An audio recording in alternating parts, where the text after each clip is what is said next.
Hello and welcome. Welcome to the Speaking Momentum. I am so happy you are here today. My name is Maya, and I will be your guide for the next 2 hours. 2 hours. That is all we need. In the next 2 hours, I am going to walk you through everything you need to know about IELTS. Everything, from the very beginning to the very end, step by step, chapter by chapter, slowly, clearly. In simple English that is easy to understand. I know many of you are nervous right now. Maybe you have your IELTS exam coming soon. Maybe you have tried to study before and felt confused. Maybe you opened a book and felt overwhelmed. Maybe you watched other videos and they went too fast. I understand. I have been there too. That is why I designed this crash course differently. This is not a complicated lecture. This is a conversation.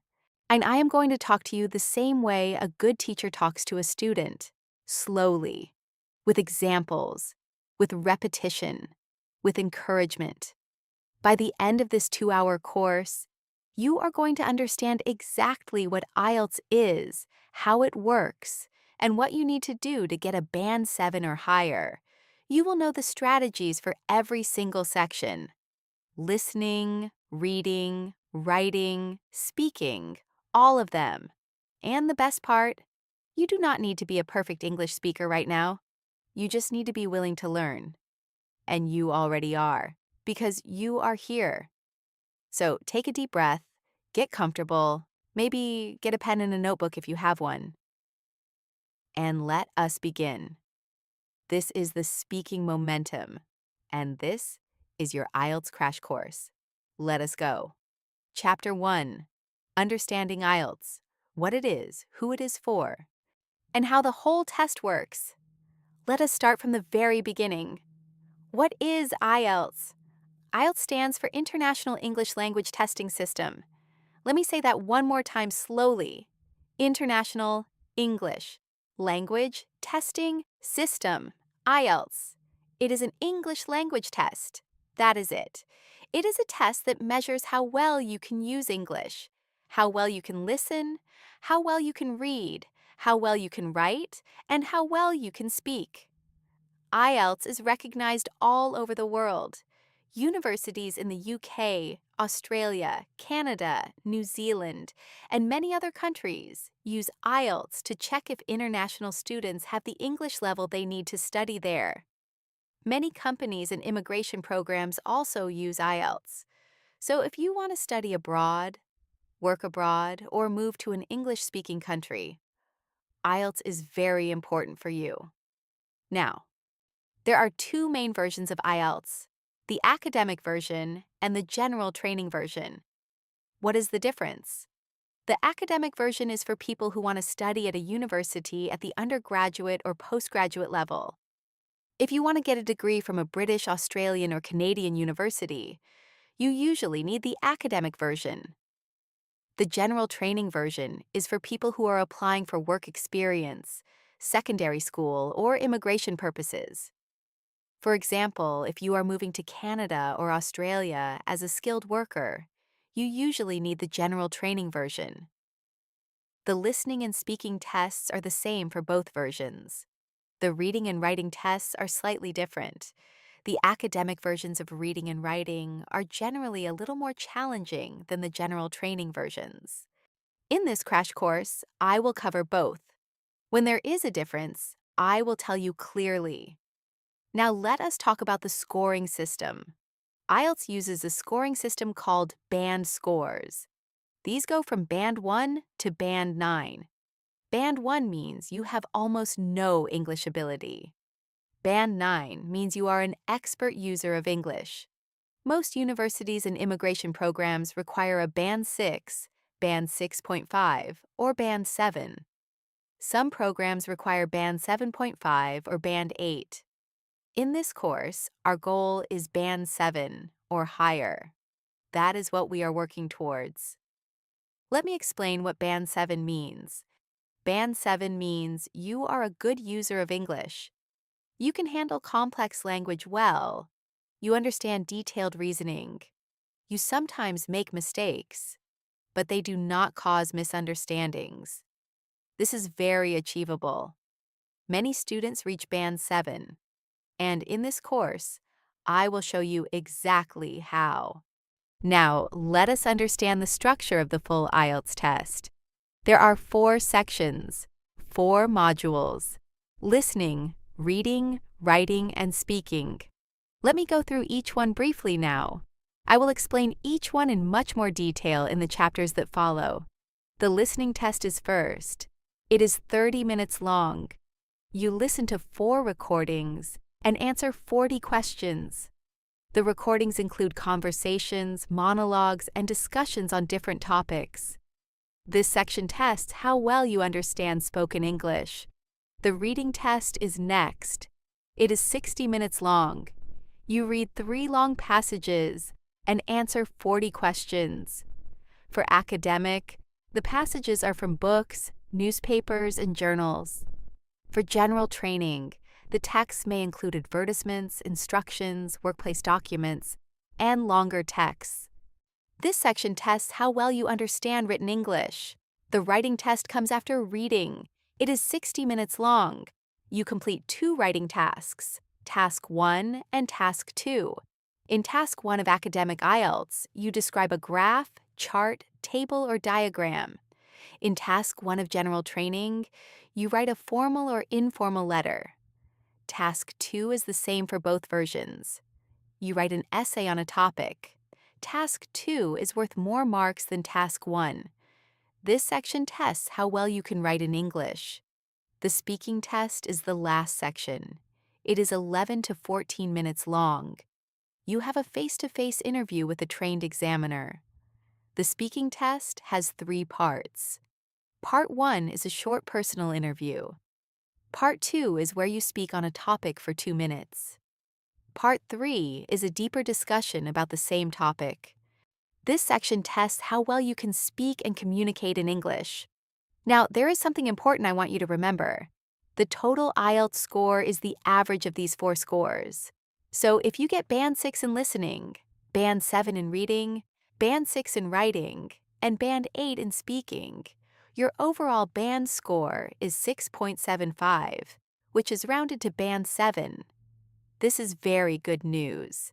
It means that even if you are weaker in one area, you can still get a high overall band by doing very well in the areas where you are stronger. Now, I also want to tell you something about how IELTS is conducted today. IELTS can be taken on paper. This is the traditional format where you use pencils and paper. But IELTS can also be taken on a computer. This is called IELTS on computer. The content is exactly the same. The questions are the same. The scoring is the same. The only difference is that you use a keyboard and a screen instead of a pencil and paper. The speaking test for both formats is done face-to-face with a real human examiner. It is not done on a computer. This is important. A real person will be talking to you. There is also a new format called IELTS Academic Online, where even the speaking test is done remotely. But for this course, we will focus on the standard test. Now, I want to tell you about how IELTS is graded. This is important. 2 trained examiners mark your writing test. They do not know your name or your nationality. They score your writing based on 4 criteria. I will explain these in detail in the writing chapters. Your speaking test is recorded and graded by the examiner. It can also be reviewed by a senior examiner if you apply for a remark. Your listening and reading tests are marked automatically. Every correct answer gets 1 mark. Now, one of the most important things I want you to know before we go deeper is this. IELTS is a test of communication, not a test of perfect grammar, not a test of perfect vocabulary, not a test of perfection. The examiner is asking one question. Can this person communicate effectively in English? That is the only question. So please do not try to be perfect. Try to be clear. Try to be organized. Try to communicate. That is what will get you band 7 and above. Now, I also want to say something about mindset, because this is something most courses never talk about. And I think it is very important. Many students come to IELTS already defeated. They say things to themselves like, "My English is not good enough," or "I have never been good at tests," or "What if I go blank during the speaking test?" or "I am too old to learn." I want you to hear this clearly. These thoughts are not facts. They are fears. And fears, unlike facts, can be changed. Your brain is incredibly flexible. This is called neuroplasticity, and it means that at any age, at any stage, with the right input and practice, your brain can build new language pathways. You can improve. You will improve if you put in the work. Every single person who has ever scored band 7 or above on IELTS started exactly where you are right now, not knowing enough, feeling nervous, doubting themselves. The difference is that they chose to prepare anyway, and that choice changed everything. So let that be your choice today. You have already taken a powerful step by watching this course. Now let us build on it. There is one more thing I want to explain before we move to the strategies, and that is the concept of band descriptors. Band descriptors are the official criteria that IELTS examiners use to score your writing and speaking. Understanding these descriptors is like having the examiner's secret guidebook. For writing, the 4 criteria I mentioned earlier are task achievement, coherence and cohesion, lexical resource, and grammatical range and accuracy. Each one is scored separately, and then the 4 scores are averaged to give your final writing band. For speaking, the 4 criteria are slightly different. They are fluency and coherence, lexical resource, grammatical range and accuracy, and pronunciation. Let me explain each speaking criterion briefly. Fluency and coherence. This means how smoothly you speak and how well your ideas are connected. Fluency does not mean speaking very fast. It means speaking at a natural, comfortable pace without too many long pauses or hesitations. Coherence means your ideas follow a logical order and are easy to follow. Lexical resource. This is your vocabulary, the range of words you use, how accurately you use them, and whether you can use vocabulary in a natural idiomatic way. Grammatical range and accuracy. Just like in writing, this is about using a variety of grammar structures correctly. Pronunciation. This is about whether the examiner can understand you clearly. You do not need to have a British or American accent. You do not need to sound like a native speaker. You just need to be clear and intelligible. You need to use correct word stress and sentence intonation. Understanding these 4 criteria for speaking means you know exactly what the examiner is listening for. In the speaking chapters later in this course, I will give you specific strategies to target each one. Okay, we have covered the basics. You now understand what IELTS is, the 2 versions, the 4 modules, the band scoring system, the band descriptors, and the key principle of communication over perfection. In the next chapter, we will go deep into the listening test. This is where we start building your practical skills. Let us keep going. Chapter 2. IELTS Listening. How to understand, predict, and score high. Welcome to Chapter 2. This chapter is all about the IELTS listening test, and many students think listening is about luck. They think, if I understand the words, I will get a good score. But listening in IELTS is not just about understanding. It is about strategy. And in this chapter, I am going to teach you that strategy step by step. First, let us understand the structure of the listening test again, but in more detail. The listening test has 4 sections. Each section has 10 questions. So there are 40 questions in total. Section 1 is the easiest. It is a conversation between two people in a social or everyday context. For example, someone is calling to book a hotel room, or two friends are discussing plans for the weekend. This section is the most straightforward. Section 2 is a monologue. That means one person is speaking. It is also a social or everyday context. For example, a tour guide describing a local attraction, or someone giving instructions about a community event. Section 3 is a conversation, but this time, it is in an academic or educational context.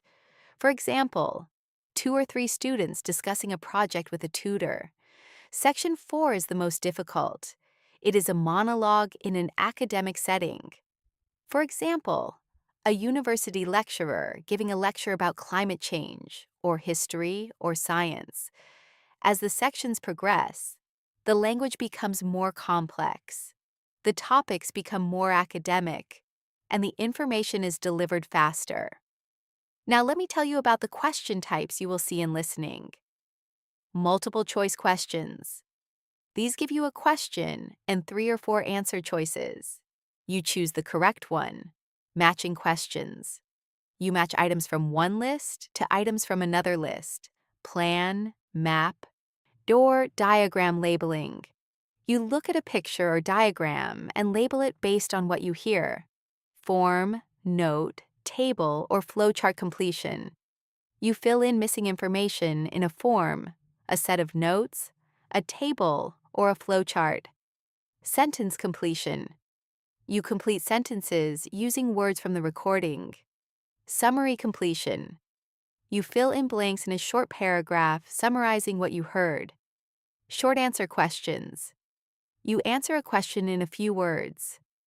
Okay, now you know the structure. Let us talk about strategy. Strategy number 1. Read the questions before you listen. This is the single most important thing you can do in the IELTS listening test. Before the recording starts, use every second of the preparation time to read the questions carefully. Look at the words in the questions. Think about what kind of information you need to listen for. Is it a name, a number, a date, a place, a reason? When you know what you're looking for, your brain is focused. You are not trying to understand everything. You are listening for specific information. Strategy number 2. Predict the answers before you hear them. When you read the questions, try to predict what the answers might be. For example, if the question says, name of hotel blank, you know the answer will be a name. If the question says, number of guests, underscore, underscore, underscore, you know the answer will be a number. If the question says, reason for cancellation, underscore, underscore, underscore, you know the answer will be a reason. This prediction helps your brain stay alert and focused during the recording. Strategy number 3. Listen for signpost words. In the IELTS listening test, and speakers often give you signals before they say the important information. These are called signpost words. For example, if you hear, the most important thing is, the answer is coming right after. If you hear however, or but, or on the other hand, the speaker is about to say something that contradicts or adds to what they just said. If you hear firstly, secondly, finally, the speaker is giving you a list. Listen carefully for each item. Other common signpost words include, for example, in fact, actually, the reason is, that means, in other words, so, therefore, as a result.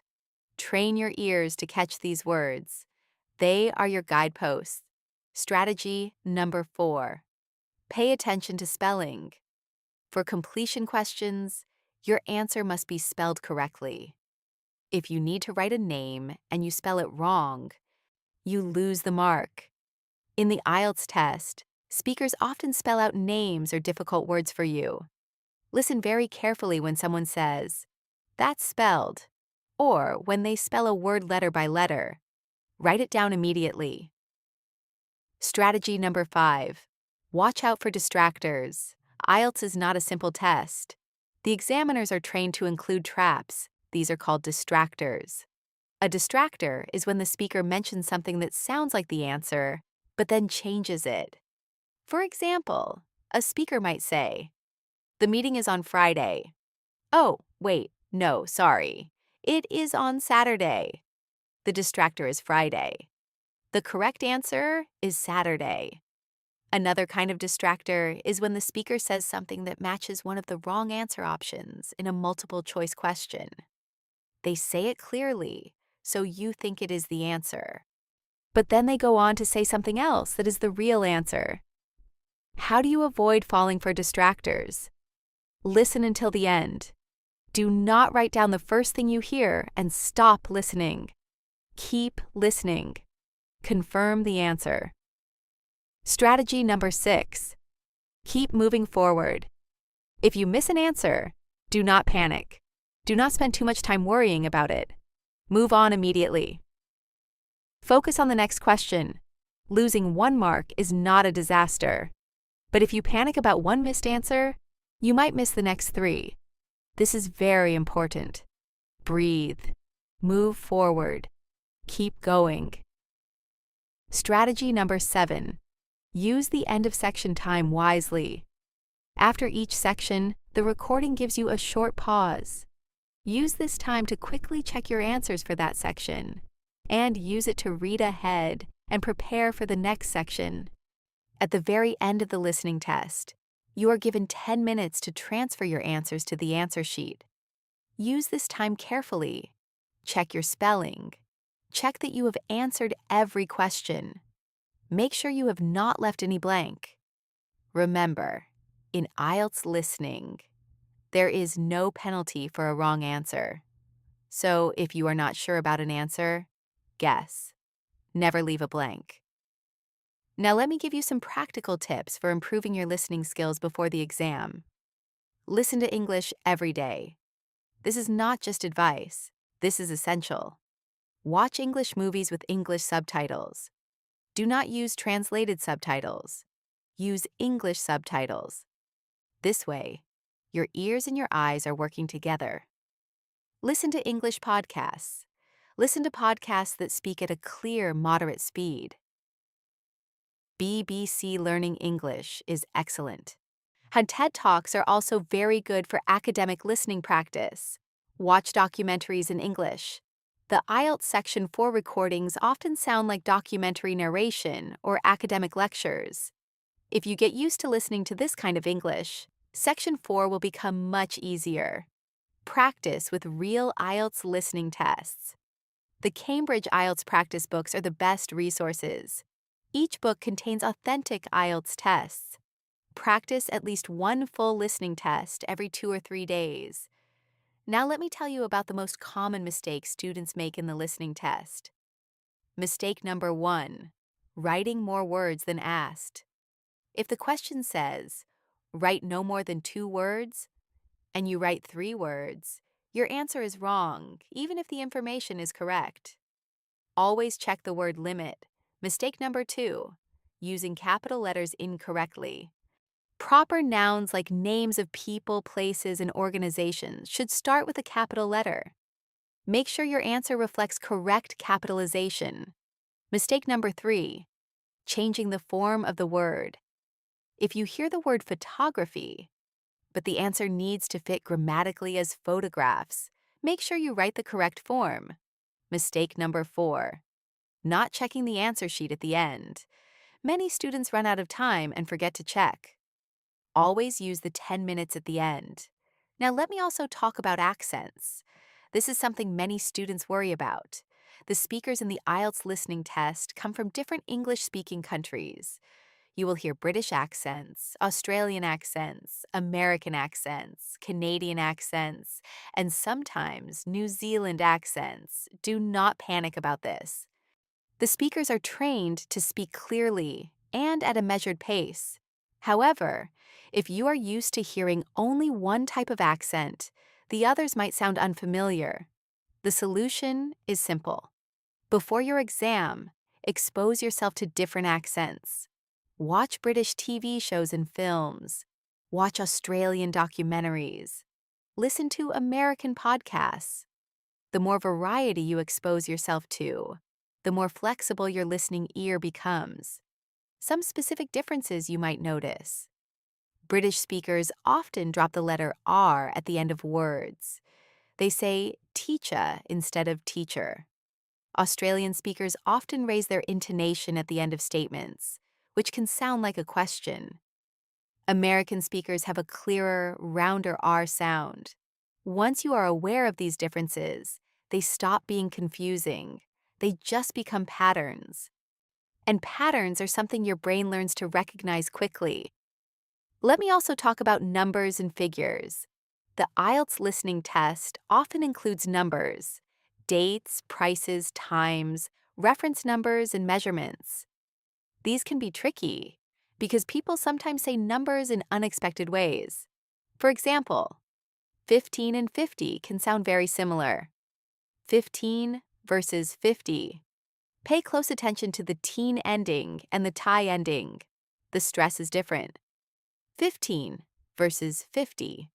Also, years are often said differently. 1998 is said 1998.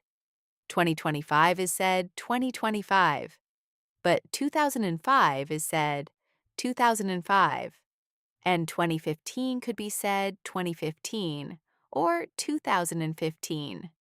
Both are correct. Telephone numbers are usually said digit by digit, but sometimes double digits are grouped. An 07712 might be said 07712. Practice listening to numbers in English and writing them down quickly. This is a real skill that improves with practice. Now let me also address a common fear that students have. What if the recording speaks too fast and I cannot follow? Here is the truth. In IELTS, the recordings are designed to be heard only once. You cannot pause them. You cannot replay them. This is intentional. But here is the good news. They are not designed to be impossibly fast. They are played at a natural, conversational pace. The problem is usually not the speed. The problem is that students are trying to understand every word. Do not try to understand every word. You only need to understand the parts that answer the questions. Focus your attention on the question areas. Let the rest go. When you hear a word you do not know, do not stop.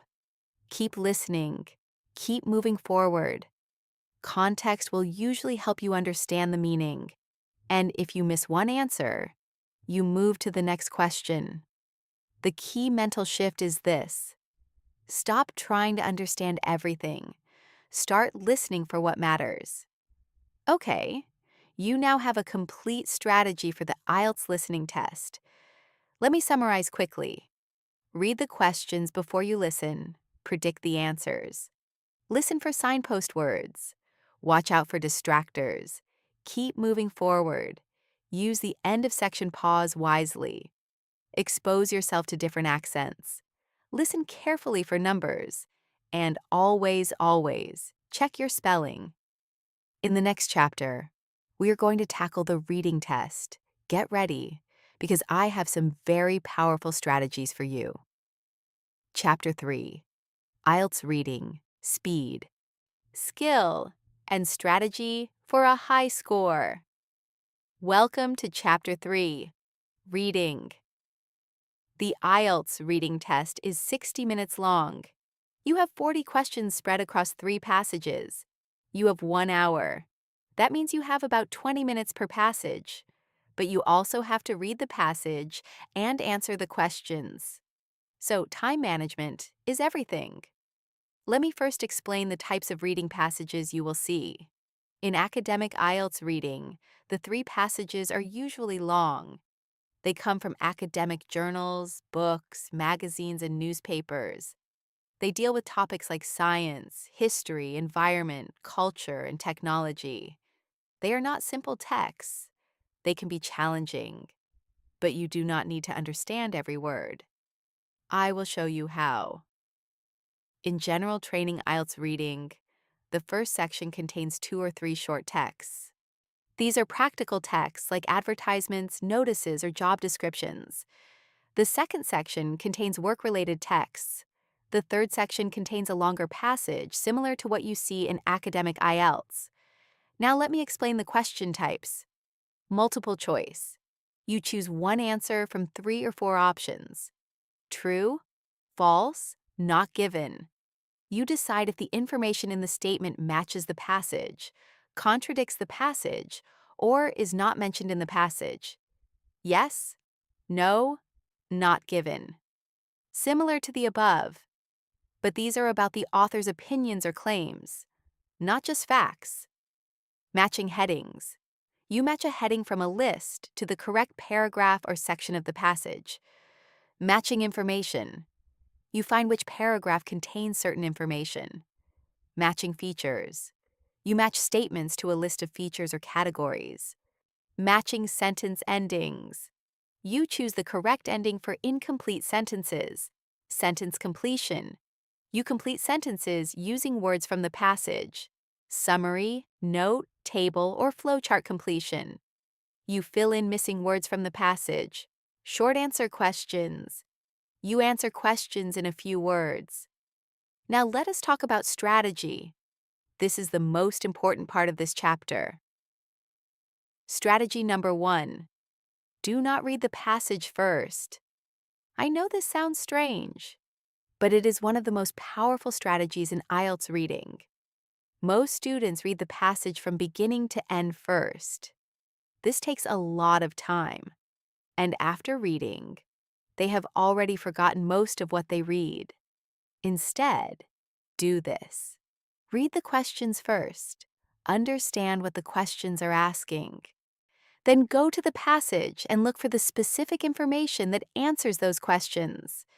This is called skimming and scanning. Strategy number 2.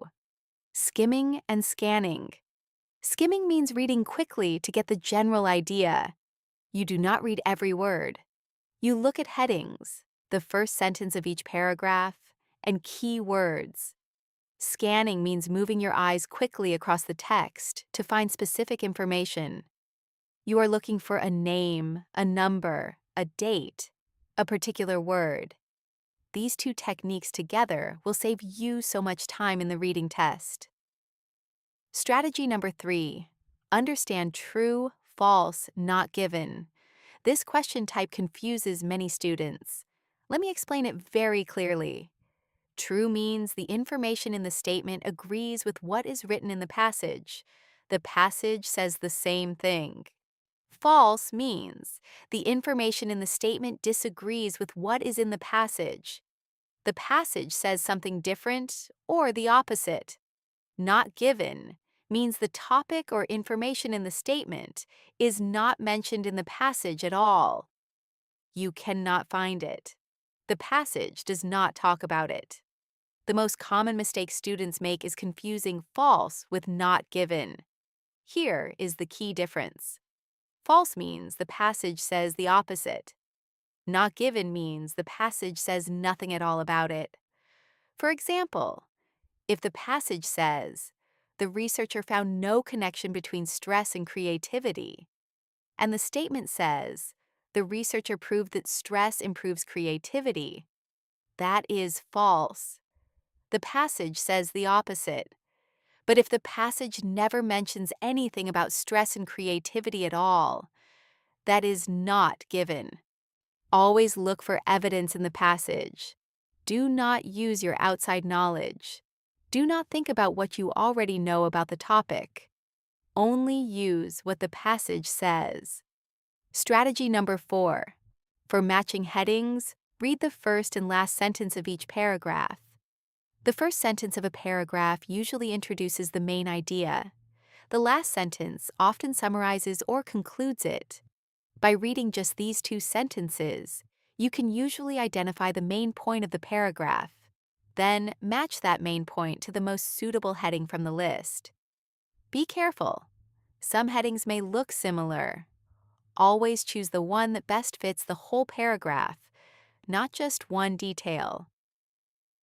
Strategy number 5. Underline keywords in the questions. Before you search the passage, underline the keywords in the question. These are the words that carry the main meaning. They are the words you will search for in the passage. When you find those words or similar words in the passage, you know you are in the right area. Remember, the passage will often use synonyms. That means different words with the same meaning. For example, the question might say reduce, but the passage says decrease. The question might say ancient, but the passage says thousands of years old. Training yourself to recognize synonyms is one of the best things you can do for your IELTS reading score. Strategy number 6. Manage your time strictly. You have 60 minutes and 3 passages. That gives you 20 minutes per passage. But here is a secret. Not all passages are equally difficult. The third passage is usually the hardest. Many students run out of time on the third passage and do not finish. To avoid this, do not spend more than 20 minutes on any single passage. If you get stuck on a question, skip it. Mark it. Come back to it at the end. Spending 5 minutes on one difficult question is not worth it if you miss 3 easy questions in the next passage. Set a mental timer. Check the clock after each passage. Keep moving. Strategy number 7. Answer every question. Just like listening, there is no penalty for a wrong answer in IELTS reading. Never leave a blank. If you are not sure, guess. Make an educated guess based on what you have read. Now let me talk about how to improve your reading skills before exam day. Read in English every day. Read articles from the BBC, The Guardian, National Geographic, and New Scientist. These publications use the kind of language you will see in the IELTS reading test. Practice identifying the main idea of paragraphs. After reading a paragraph, ask yourself, what is the main point of this paragraph? Try to summarize it in one sentence. Build your vocabulary. The more vocabulary you know, the faster you can read, and the better you understand. I will cover vocabulary strategies in detail in Chapter 9. Do not translate in your head. This is one of the biggest time wasters. When you read English and you stop to translate every word into your native language, you slow down dramatically. Practice reading and thinking directly in English.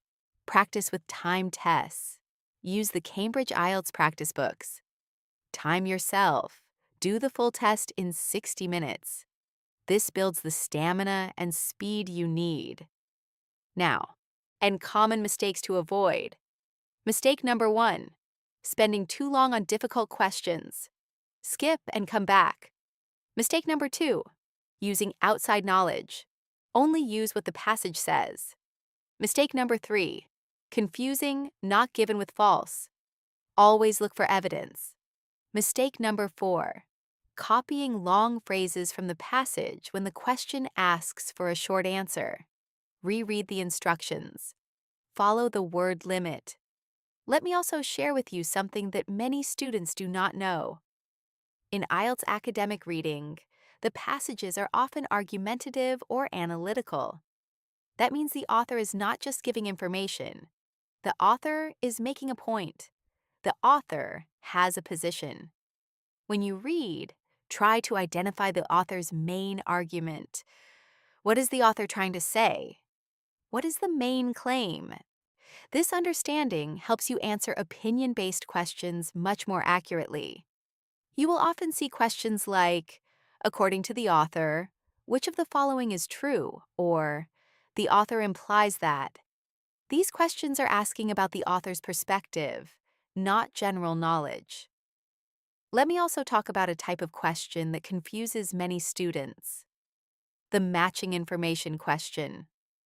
In this question, you are given a list of statements, and you must find which paragraph in the passage contains each piece of information. The statements may paraphrase what is in the paragraph. They will not be quoted directly. The key strategy here is to take one statement at a time. Identify the key words in that statement, and then scan the passage for those key words or their synonyms. Do not try to read the whole passage for every statement. That would take too long. Instead, use the key words to guide your search. When you find the paragraph that contains that information, write the paragraph letter next to the statement. Also note that in this question type, you will often use some paragraph letters more than once, and some may not be used at all. This is normal. Now I want to talk about building reading speed, because many students struggle with time. Here is the truth. Reading speed comes from vocabulary. When you know more words, you read faster because you do not need to stop and think about the meaning of words. So building your vocabulary is the single most effective thing you can do to improve your reading speed. But there are also some reading mechanics that help. Read in chunks, not word by word. Instead of reading one word at a time, and try to take in a group of words together. Your eyes should sweep across the line, not jump from word to word. Do not use your finger or a pen to track your reading. This actually slows you down. Instead, let your eyes move freely across the text. Practice reading a little bit faster than is comfortable, just slightly beyond your comfort zone. This trains your brain to process information more quickly. Now let me also talk about the importance of understanding paragraph structure. A well-written academic paragraph usually has a clear structure. The first sentence introduces the main idea. The middle sentences provide evidence, examples, or explanations. The final sentence may provide a conclusion, a transition, or a restatement. Understanding this structure means you know where to look for the main idea and where to look for supporting details. This saves time and increases accuracy. Let me also mention one more thing about the reading test that many students overlook: transferring your answers. Unlike the listening test, there is no extra time to transfer answers in the reading test. The 60 minutes includes everything: reading, answering, and checking. So write your answers directly on the answer sheet as you go. Do not wait until the end to transfer. If you run out of time at the end, you will have nothing on the answer sheet, and you will lose all those marks. You now have a complete reading strategy. Let us move on. Chapter 4, IELTS Writing Task 1, Academic, Describing Charts, Graphs, and Diagrams. Welcome to Chapter 4. In this chapter, we are going to focus on IELTS Writing Task 1 for the academic version. If you are taking the general training test, you can listen to this chapter too. Understanding the academic format will help you understand the standards. But your specific task 1 is writing a letter. I will cover that in the next chapter. First, let me explain what Writing Task 1 academic is. In Writing Task 1, you are given a visual. This could be a line graph, a bar chart, a pie chart, a table, a map, a diagram showing a process, or a diagram showing how something works. Your job is to describe what you see. You need to write a report of at least 150 words in about 20 minutes. Please remember, Task 1 is worth 1/3 of your total writing score. Task 2 is worth 2/3. So Task 2 is more important. I will tell you this again later. But for now, let us focus on Task 1. Let me explain the 4 criteria on which your writing is graded. Criterion 1, Task Achievement. This means, did you do what the task asked you to do? Did you describe the main features? Did you write at least 150 words? Criterion 2, Coherence and Cohesion. This means, is your writing clear and organized? Does it flow logically? Did you use linking words and phrases to connect your ideas? Criterion 3, Lexical Resource. This means, did you use a good variety of vocabulary? Did you use words accurately? Criterion 4, Grammatical Range and Accuracy. This means, did you use a variety of grammar structures? Are they mostly correct? Each of these four criteria is worth 25% of your Task 1 score. Now, let me give you a structure for Task 1 academic. A successful Task 1 report has four parts. Part 1, the introduction. You paraphrase the question. You do not copy the question word for word. You use your own words to describe what the visual shows. For example, if the question says, the graph shows the percentage of people using the internet in 4 countries from 2000 to 2020, you might write, the line graph illustrates the proportion of the population in 4 different nations who access the internet over a 20-year period. You have changed the words. Percentage becomes proportion. People using becomes who accessed. Countries becomes nations. This is paraphrasing. Part 2, the overview. This is the most important part of your Task 1 report. The overview gives the examiner the big picture. What are the main trends? What is the most important thing you can see in the data?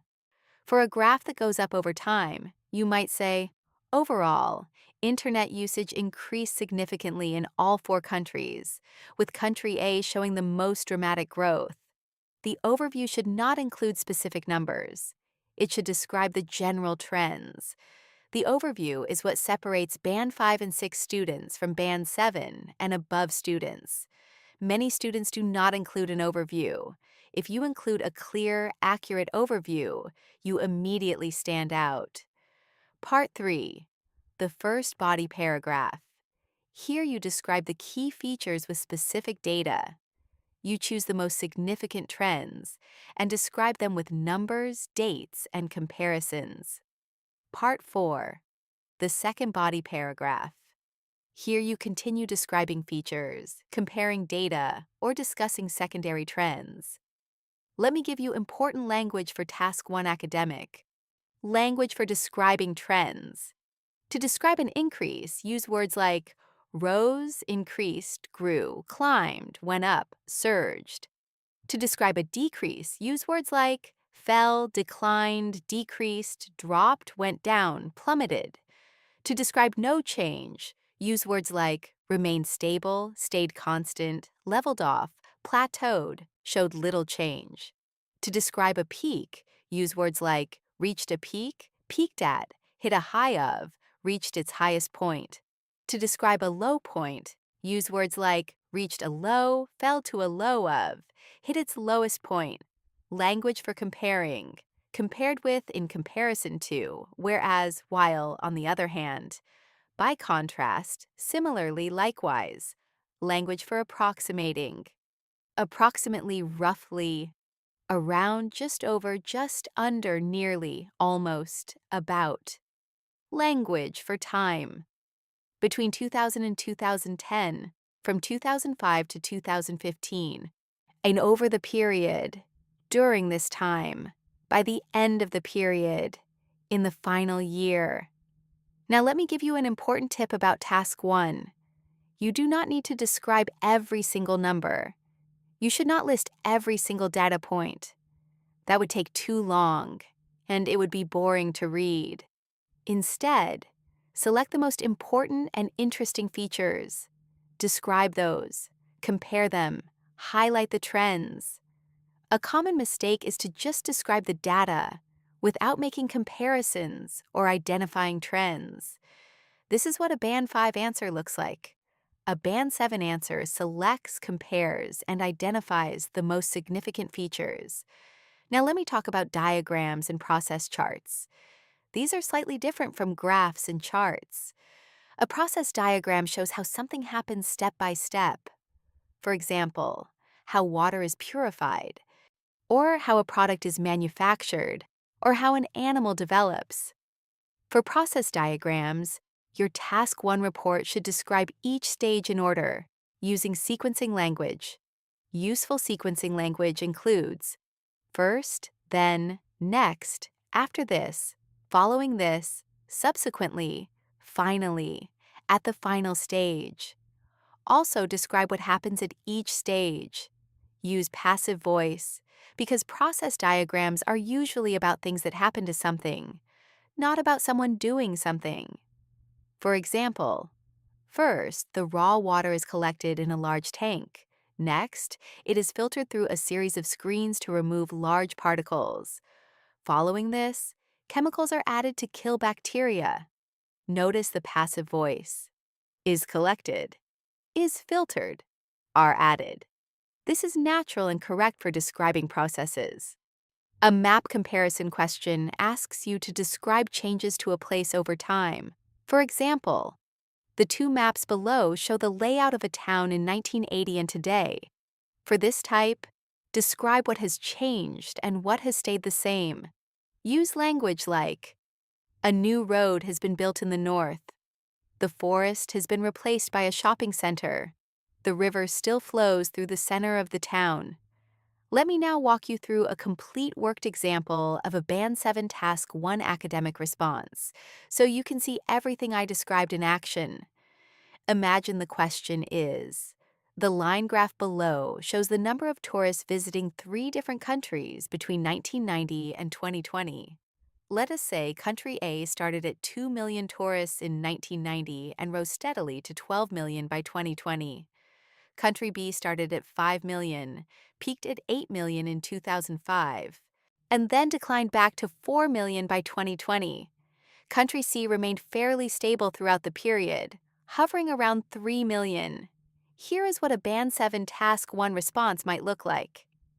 Introduction. The line graph illustrates the number of visitors to 3 nations over a 30-year period from 1990 to 2020. Overview. Overall, Country A experienced the most significant growth in tourist numbers, while Country B showed a rise followed by a substantial decline. Country C's figures remained relatively unchanged throughout the period. Body paragraph 1. In 1990, Country B had the highest number of tourists at 5 million, compared to 3 million for Country C and just 2 million for Country A. However, Country A grew consistently over the following 3 decades, reaching 12 million by 2020 and making it the most visited destination by the end of the period. Country B's numbers also increased initially, peaking at approximately 8 million around 2005, before declining steadily to just 4 million in 2020. Body paragraph 2. Country C, by contrast, showed very little change throughout the period. Tourist numbers fluctuated slightly, but remained close to 3 million throughout the entire 30-year time frame. This was notably lower than both Country A and Country B for most of the period. Can you see how this response works? Clear introduction, strong overview, specific data with comparison, varied vocabulary, rose, peaked, declined, fluctuated, remained, linking language, however, by contrast, compared to, while. That is Band 7 Task 1 academic writing.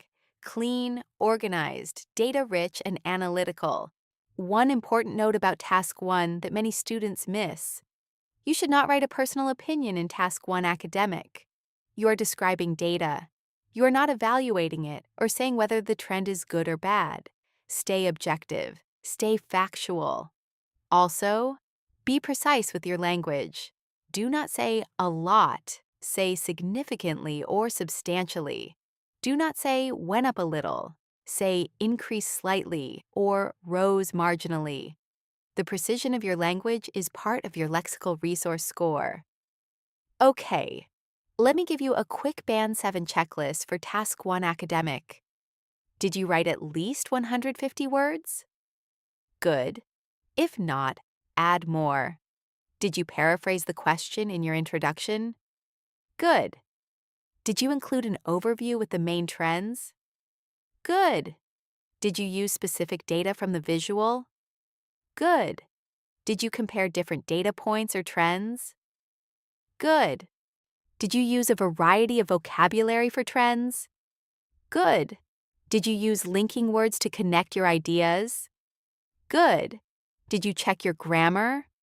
Good. If you can answer yes to all of these, You are on track for Band 7 or above in Task 1. In the next chapter, we will look at Task 1 for general training. This is the letter writing section. Let us keep going. Chapter 5, IELTS Writing. Task 1, General Training. How to write a powerful letter. Welcome to Chapter 5. If you are taking the General Training IELTS, this chapter is specifically for you. In General Training Writing Task 1, you do not describe a chart. You write a letter. You have to write a minimum of 150 words in 20 minutes. Just like Academic Task 1, there are 3 types of letters in IELTS General Training. Type 1, a formal letter. This is a letter to someone you do not know personally. For example, writing to a company manager, a local authority, a newspaper, or a university admissions office. Type 2, a semi-formal letter. This is a letter to someone you know in a professional context. For example, a letter to your boss or your landlord. Type 3, an informal letter. This is a letter to a friend or a family member. Why does the type of letter matter? Because the tone and language you use must match the letter type. For a formal letter, you use formal polite language. You do not use contractions like I'm or don't. You use full forms, I am and I do not. You do not use casual words or phrases. For an informal letter, you can be casual and friendly. You can use contractions. You can use expressions like, how are you? And I hope everything is going well. For a semi-formal letter, you're polite, but slightly warmer than a full formal letter. How do you know which type of letter to write? The question tells you. Read it carefully. If the question says, write a letter to the manager of a company, that is formal. If it says, write a letter to a friend, that is informal. Now let me give you the structure for a Task 1 letter. Part 1, the salutation. How do you begin the letter? For a formal letter, use Dear Sir or Madam, or Dear Mr/Miss Name, if a name is given. For an informal letter, use Dear First Name, like Dear Sarah, or even Hi Tom, in a very casual letter. Part 2, the introduction. Open the letter by stating why you are writing. For a formal letter, I am writing to inform you of, or I am writing with regard to, or I am writing to apply for. For an informal letter, I hope you are doing well. I am writing because, or it has been so long. I wanted to write to tell you.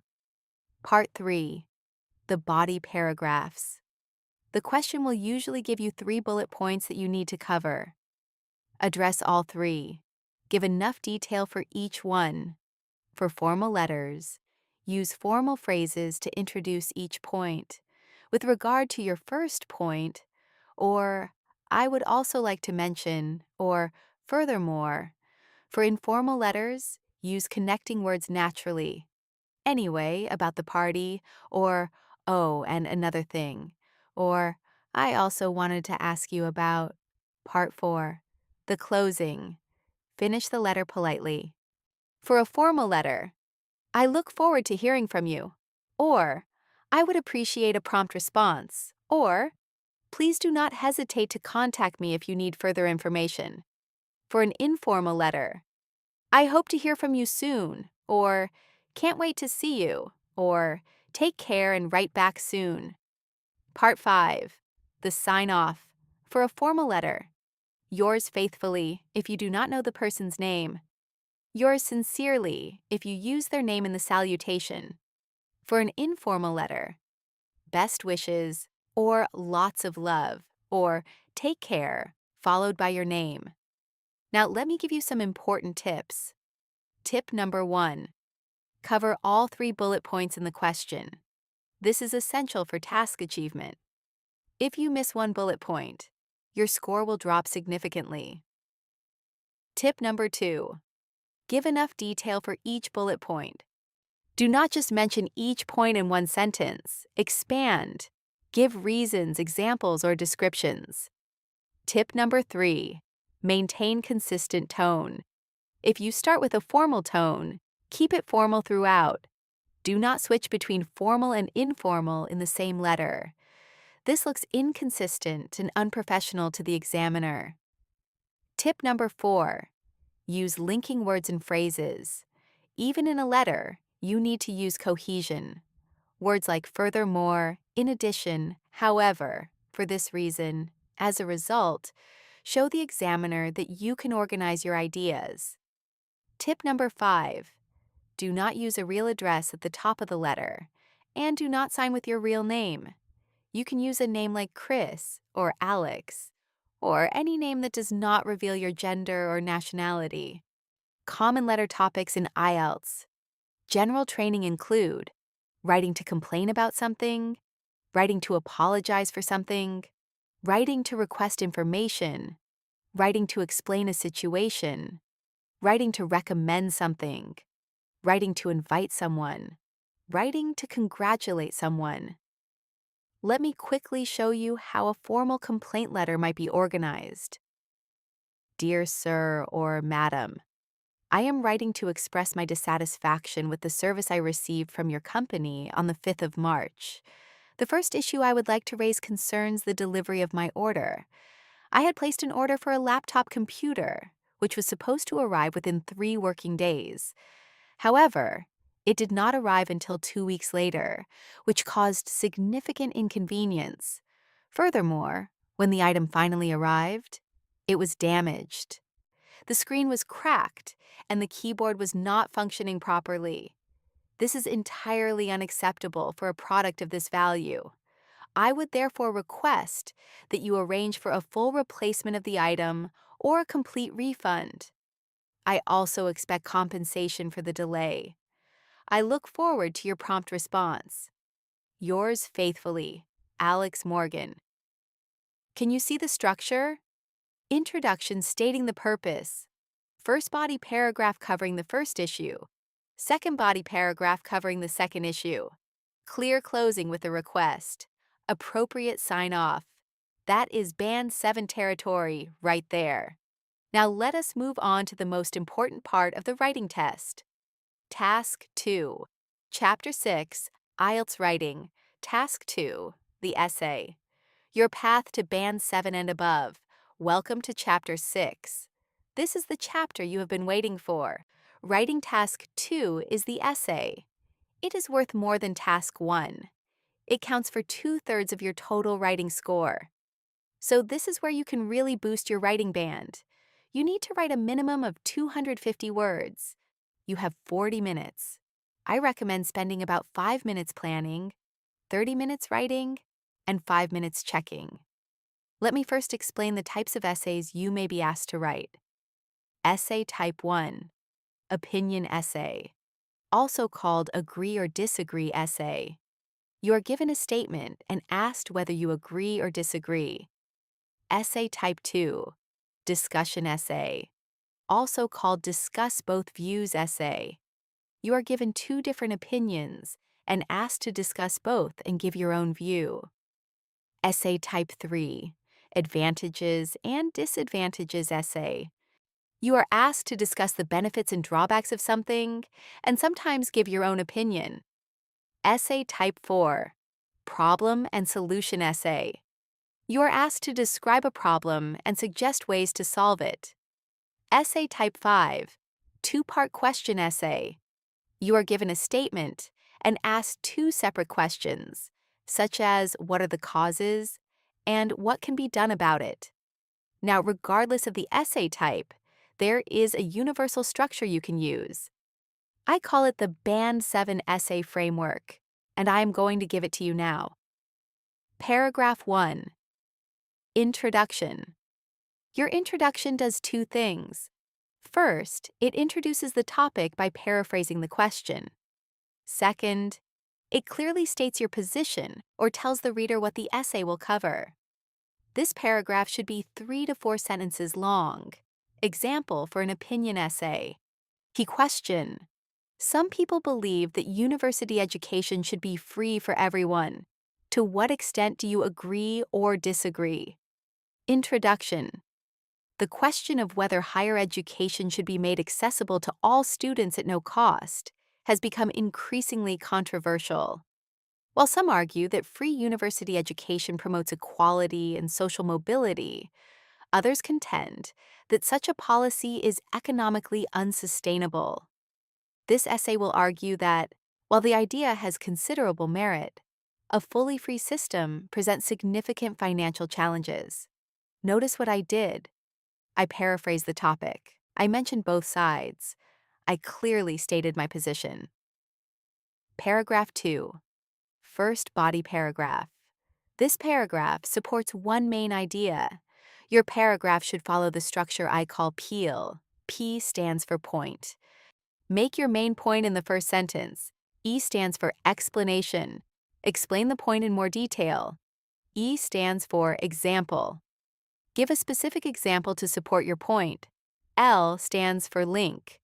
Link back to the question or connect to your next idea. Example. One of the key arguments in favor of free university education is that it removes financial barriers for students from lower income backgrounds. When tuition fees are high, many talented young people from poorer families are discouraged from pursuing higher education, not because they lack ability, but because they lack funds. In countries like Germany and Norway, where tertiary education is largely state-funded, university enrollment rates among students from less affluent families are significantly higher than in countries where fees are common. Removing this financial obstacle would therefore allow academic institutions to attract the most capable students, regardless of their economic circumstances. Can you see the PEAL structure? Point, explanation, example, link.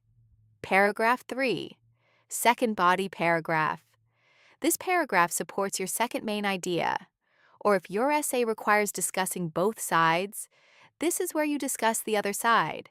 Follow the same PEEL structure. Paragraph 4. Conclusion. The conclusion should do three things. It should summarize your main points. It should clearly restate your overall position. And it should end with a forward-looking or final statement.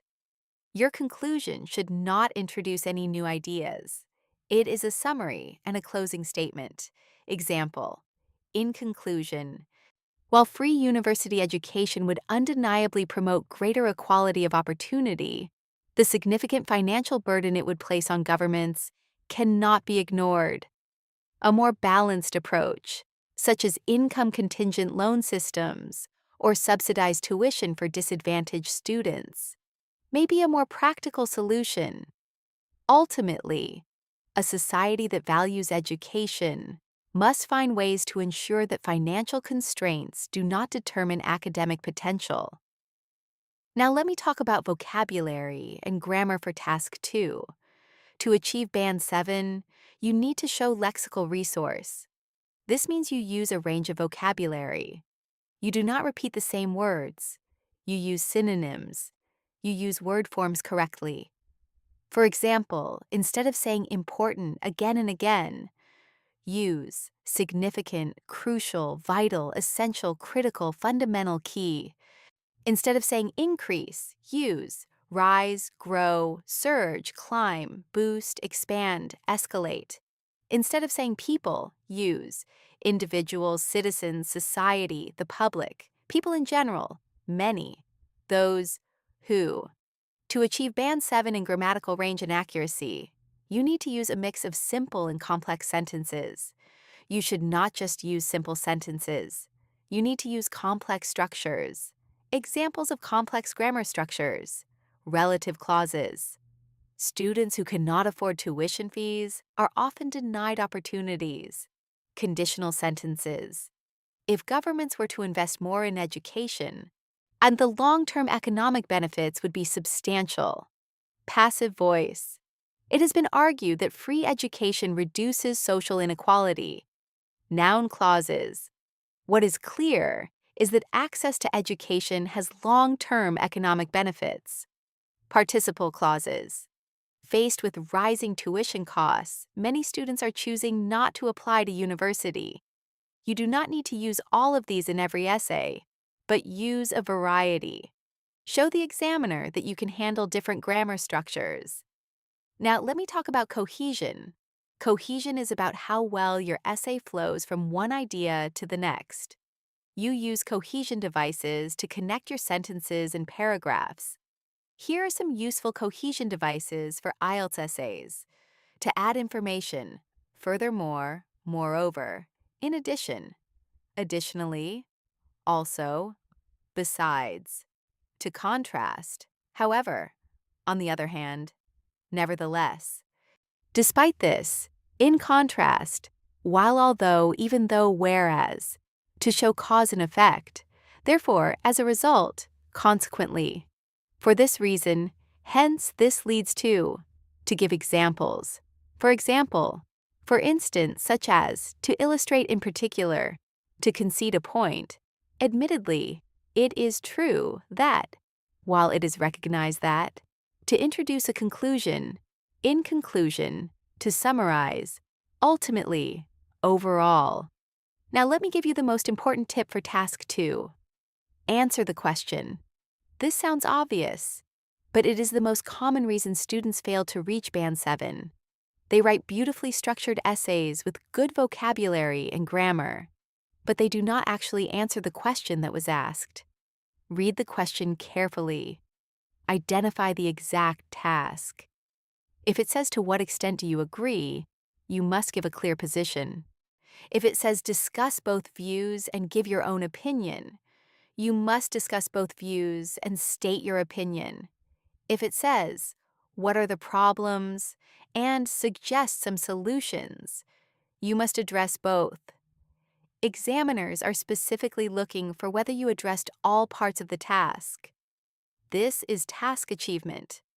One more important thing, the minimum word count is 250 words, but I recommend writing between 260 and 320 words. You do not need to write a very long essay. A focused, well-structured 280-word essay is better than a rambling, disorganized 400-word essay. Let me walk you through a complete worked example of a Band 7 Task 2 essay so you can see everything in action. Question: in many cities, the amount of traffic is increasing. What are the causes of this problem, and what measures can be taken to solve it? This is a 2-part question essay. You need to discuss causes and suggest solutions. Here is what a Band 7 essay looks like. Introduction. Traffic congestion has become a major concern in many urban centers around the world. As cities grow and populations expand, the volume of vehicles on the roads has increased dramatically, leading to longer commuting times, air pollution, and economic inefficiencies. This essay will examine the primary causes of this issue and propose several effective solutions. Body paragraph 1, causes. One of the primary factors contributing to urban traffic congestion is the over-reliance on private vehicles. As living standards have risen and car ownership has become more affordable, many people prefer the convenience of driving their own car rather than using public transport. This has resulted in a substantial increase in the number of vehicles on the road, particularly during peak hours. Furthermore, rapid urbanization has led to a concentration of businesses and workplaces in city centers, which means large numbers of commuters travel to the same areas at the same time each day, overwhelming the existing road infrastructure. Body paragraph 2, solutions. In order to address this problem effectively, a combination of measures would be required. Firstly, governments should invest significantly in expanding and improving public transport networks. When bus and train services are frequent, affordable, and reliable, people are more likely to abandon their cars.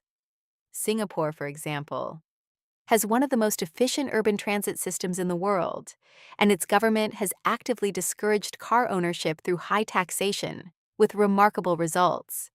Additionally, introducing congestion charging schemes, where drivers pay a fee to enter the busiest parts of the city during peak hours, has proven effective in cities such as London and Stockholm. This not only reduces traffic volume, but also generates revenue that can be reinvested in public transport. Conclusion. In conclusion, urban traffic congestion is largely the result of widespread private car use and poor urban planning. However, with targeted investment in public transport and the implementation of financial deterrents for car drivers, it is entirely possible to reduce congestion and create more livable, sustainable cities. Ultimately, the solution requires both political will and public cooperation. Can you see how this essay works? Clear introduction with paraphrase. Cause paragraph with two specific causes, explained and developed. Solutions paragraph with two specific solutions, supported by real-world examples. Clean, summarizing conclusion. Word count, approximately 320 words. That is in the ideal range. Notice the real-world examples. Singapore, London, Stockholm. Examiners love specific examples. They show that you can support your ideas with evidence. You do not need to be 100% accurate with statistics. Reasonable examples are fine. Now let me tell you something important about planning. 5 minutes of planning before you write will save you. Most students dive straight into writing without planning. And then halfway through, they realize their essay is going in the wrong direction. They have to cross things out and start over. They waste time. They lose coherence. Instead, spend 5 minutes doing this. Write the question type at the top: opinion, discussion, problem solution. This reminds you of the structure. Write your thesis in one sentence. What is your main position? Write one main idea for each body paragraph. Just a word or two. Write one example or piece of evidence for each body paragraph. That is your plan. It takes 5 minutes, and it keeps your whole essay on track. Let me also talk about something very important: the difference between Band 6 writing and Band 7 writing. Band 6 writing has a clear structure and relevant ideas, but the vocabulary is somewhat limited. Errors are frequent, and the ideas are not fully developed. Band 7 writing has clear structure, well-developed ideas, varied vocabulary used accurately, and a good range of grammar structures with only occasional errors. The key upgrade from 6 to 7 is development. Band 7 essays do not just mention ideas, they explain them, they give examples, they analyze them. Every body paragraph is fully developed. So when you write your essay, after every point you make, ask yourself, why? How? What is the evidence? Keep going deeper. Keep developing. Okay, let me give you the Band 7 checklist for Task 2. Did you clearly introduce the topic and state your position in the introduction? Good. Did you use PEEL structure in your body paragraphs? Good. Did you support your points with specific examples or evidence? Good. Did you write a clear summarizing conclusion? Good. Did you use a variety of vocabulary and avoid repetition? Good. Did you use complex grammar structures? Good. Did you use cohesion devices to connect your ideas? Good. Did you answer all parts of the question? Critical? Good. Did you write at least 250 words? Good. If you can answer yes to all of these, you are writing at Band 7. Now let us move to the speaking test. This is where many students feel the most nervous. But by the end of the next 3 chapters, you will feel confident and prepared. Chapter 7, IELTS Speaking, Part 1, The Personal Interview, How to Sound Natural and Confident. Welcome to Chapter 7, Speaking, Part 1. The IELTS speaking test has 3 parts, Part 1, Part 2, and Part 3. They are all done in one continuous session with a trained examiner. The total test is 11 to 14 minutes. Part 1 is the personal interview. It lasts about 4 to 5 minutes. The examiner will ask you questions about familiar and personal topics. These topics are things you know well from your own life. Things like your hometown, your work or studies, your hobbies, your daily routine, food, music, travel, family, technology, and similar subjects. The purpose of part 1 is to warm up and make you feel comfortable. The questions are meant to be familiar. They are not supposed to be difficult. But here is the thing. Many students underperform in part 1 because they give answers that are too short. They answer the question but do not say enough.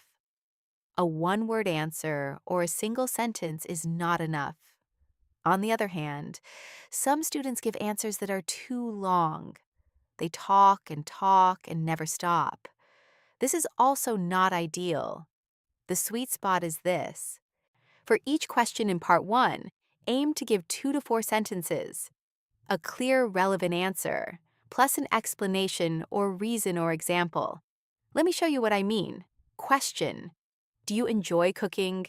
Short answer: not good enough. Yes, I like cooking. Long, rambling answer: not ideal.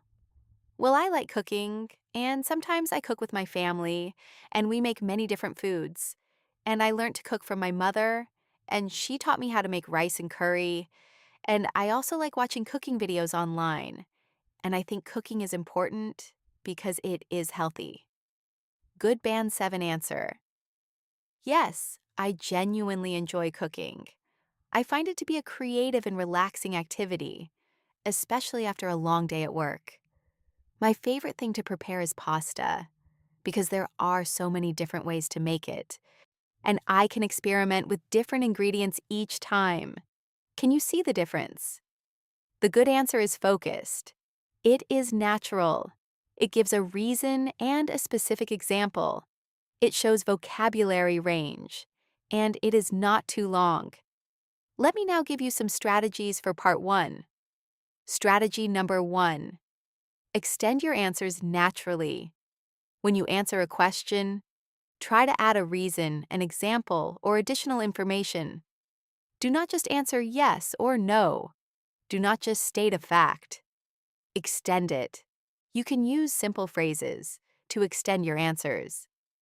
The reason I like it is, what I find interesting about it is, for example, especially when, this is because. In fact, actually, these are natural extensions. They make your speech sound fluent and developed. Strategy number 2. Use a variety of tenses. Part 1 is about your personal life, so you will use present tenses when talking about current habits, past tenses when talking about past experiences, and future tenses when talking about plans. Use all of them.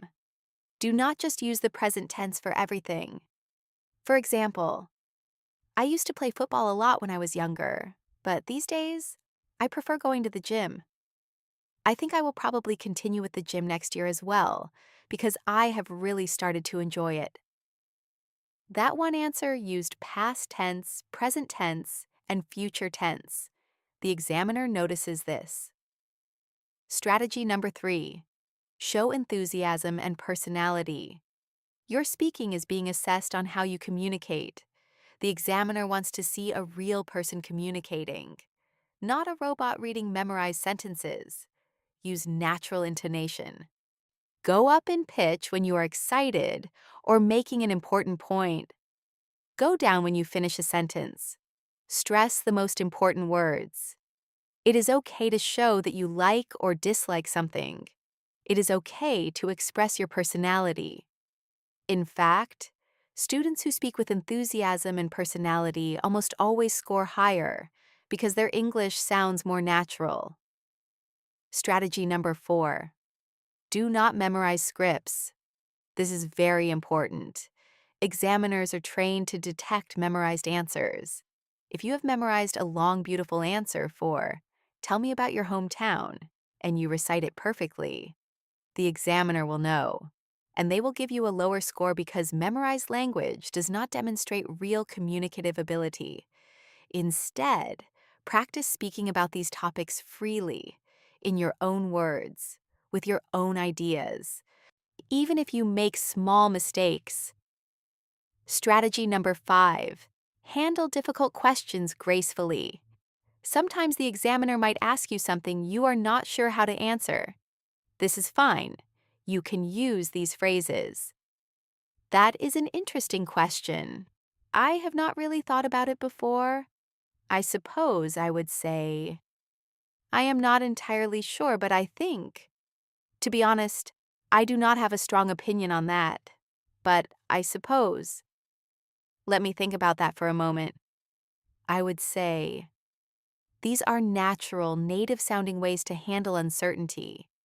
They show the examiner that you can communicate even when the topic is unfamiliar.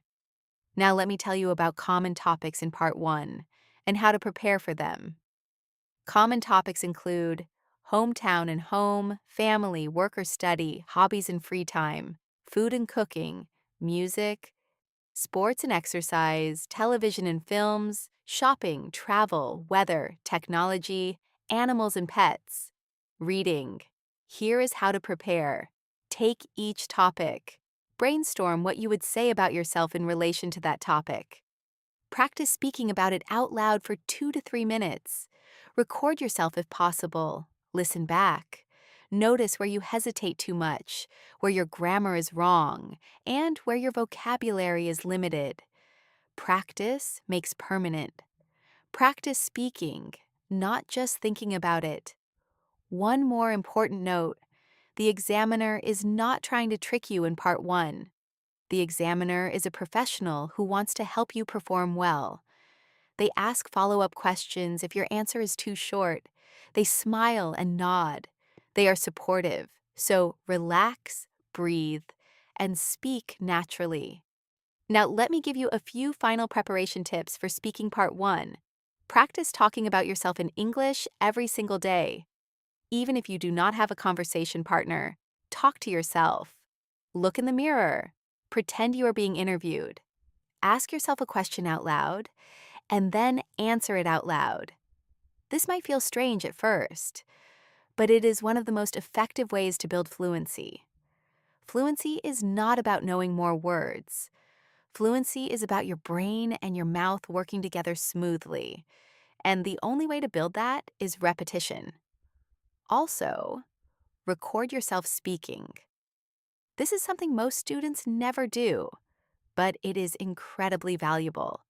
When you listen back, you hear things you never noticed. You hear where you hesitate too long. You hear the grammar mistakes. You hear when your voice becomes flat and robotic. And then you can fix those things. Use your phone to record a 2-minute answer to a Part 1 question. Listen back, then record it again and try to improve. Do this every day. In 1 week, you will notice a significant difference. One more practical tip. Read English out loud every day. Take an English article or a paragraph from a book and read it out loud, clearly and naturally. This practices your pronunciation, your mouth muscles, your breath control, and your confidence in speaking English. The students who improve the fastest in speaking are the ones who speak in English as much as possible outside the classroom. Create opportunities to speak. Join online conversation groups. Find a language exchange partner. Watch YouTube videos in English and then summarize them out loud. Every minute of English speaking practice takes you closer to Band 7. Chapter 8, IELTS Speaking Part 2, The Long Turn, How to Speak for 2 Full Minutes. Welcome to Chapter 8, Speaking Part 2. This is the cue card section. And for many students, this is the most frightening part of the whole IELTS test.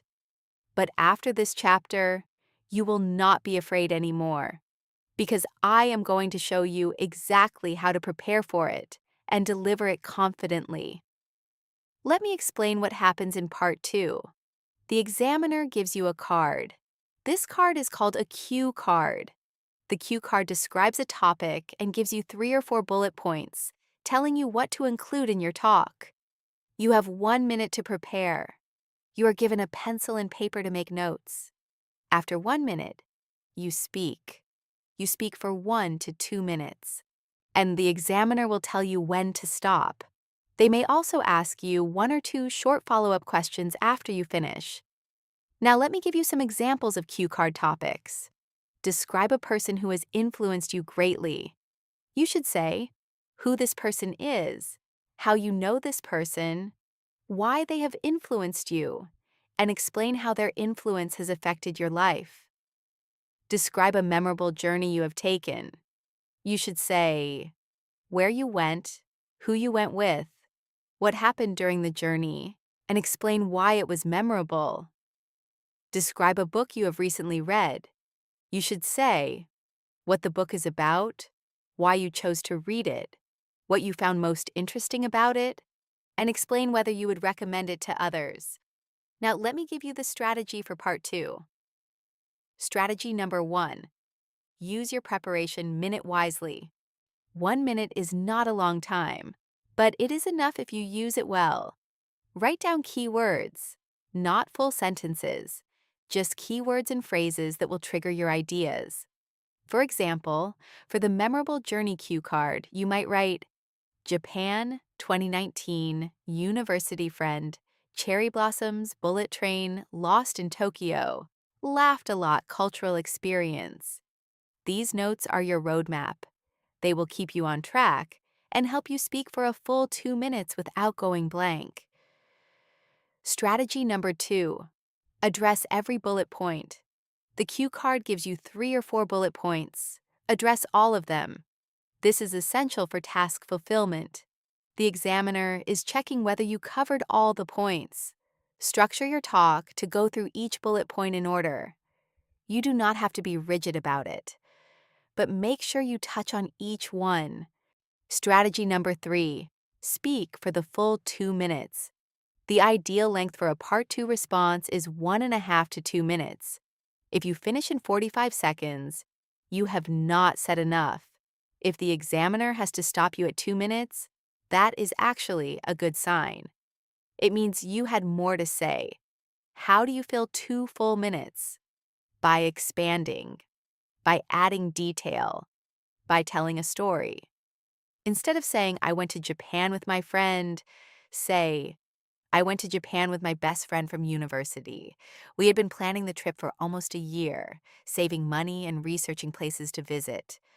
We finally flew out in April, which is the cherry blossom season, and it was the most beautiful time of year to be there.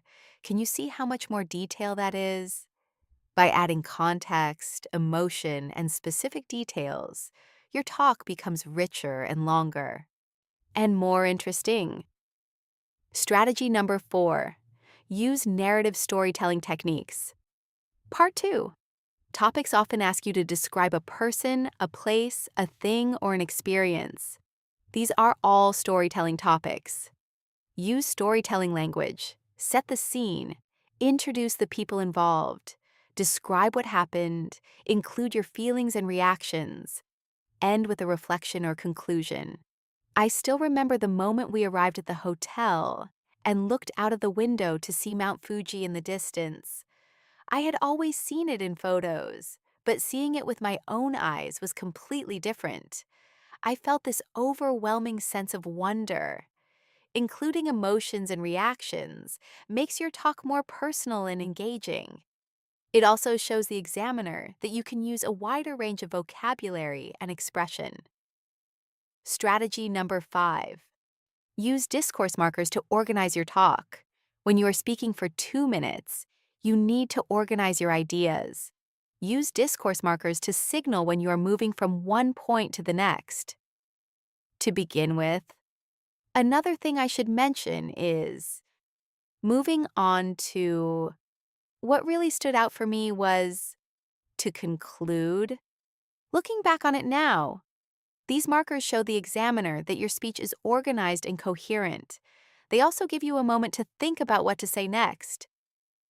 Strategy number 6. Do not read from your notes.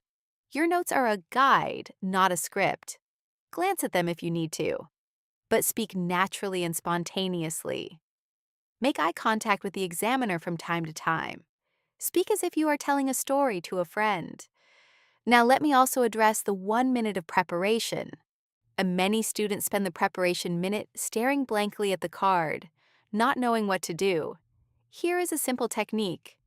Ask yourself these 4 questions: who, what, where, when, and one more.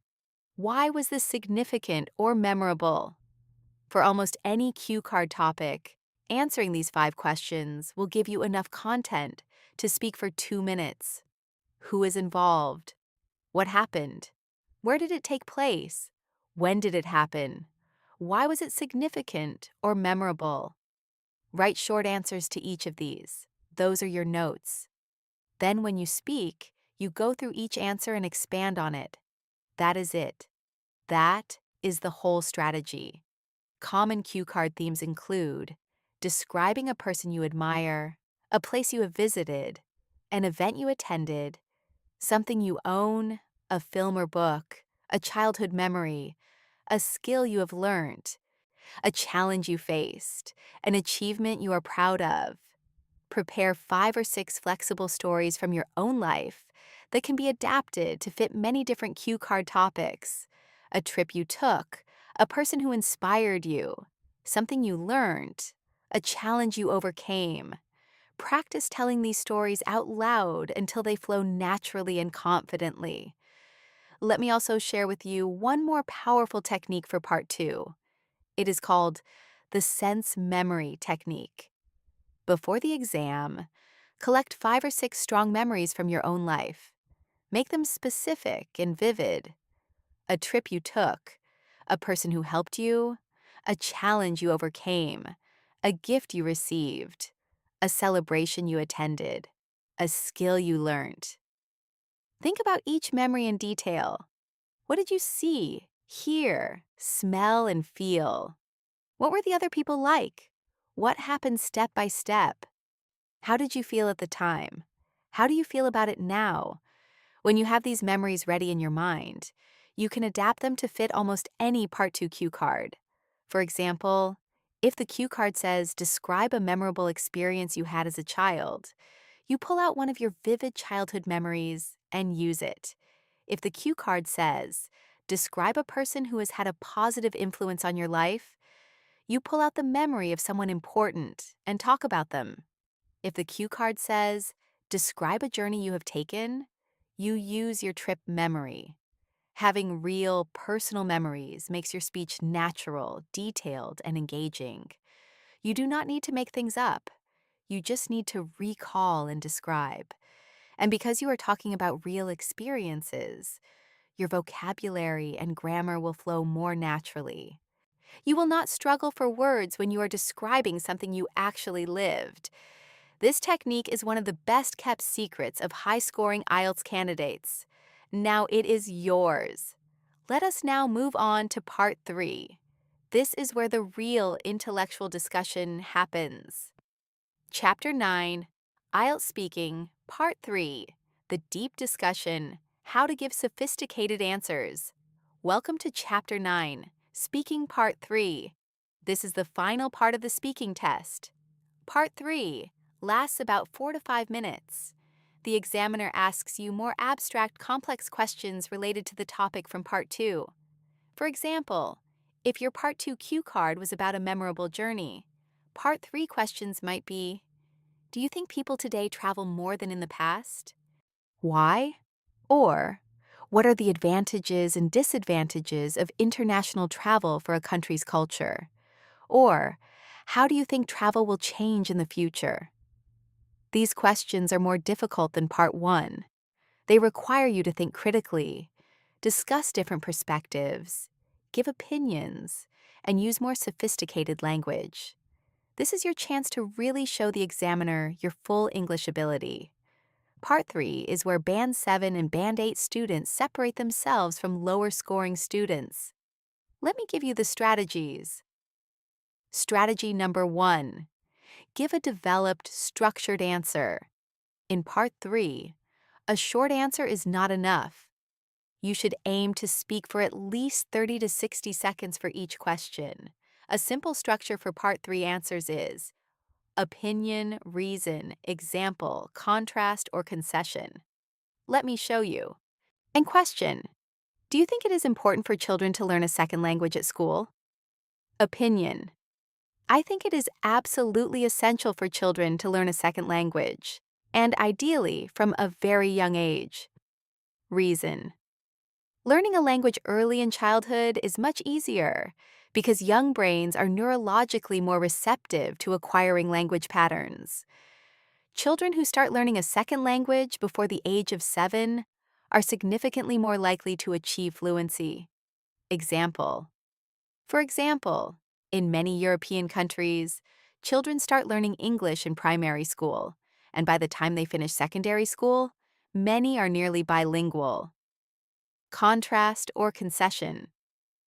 Of course, there are challenges. Not every school has qualified language teachers, and curriculum time is limited. But I still believe the long-term benefits far outweigh the short-term difficulties. Can you see the structure?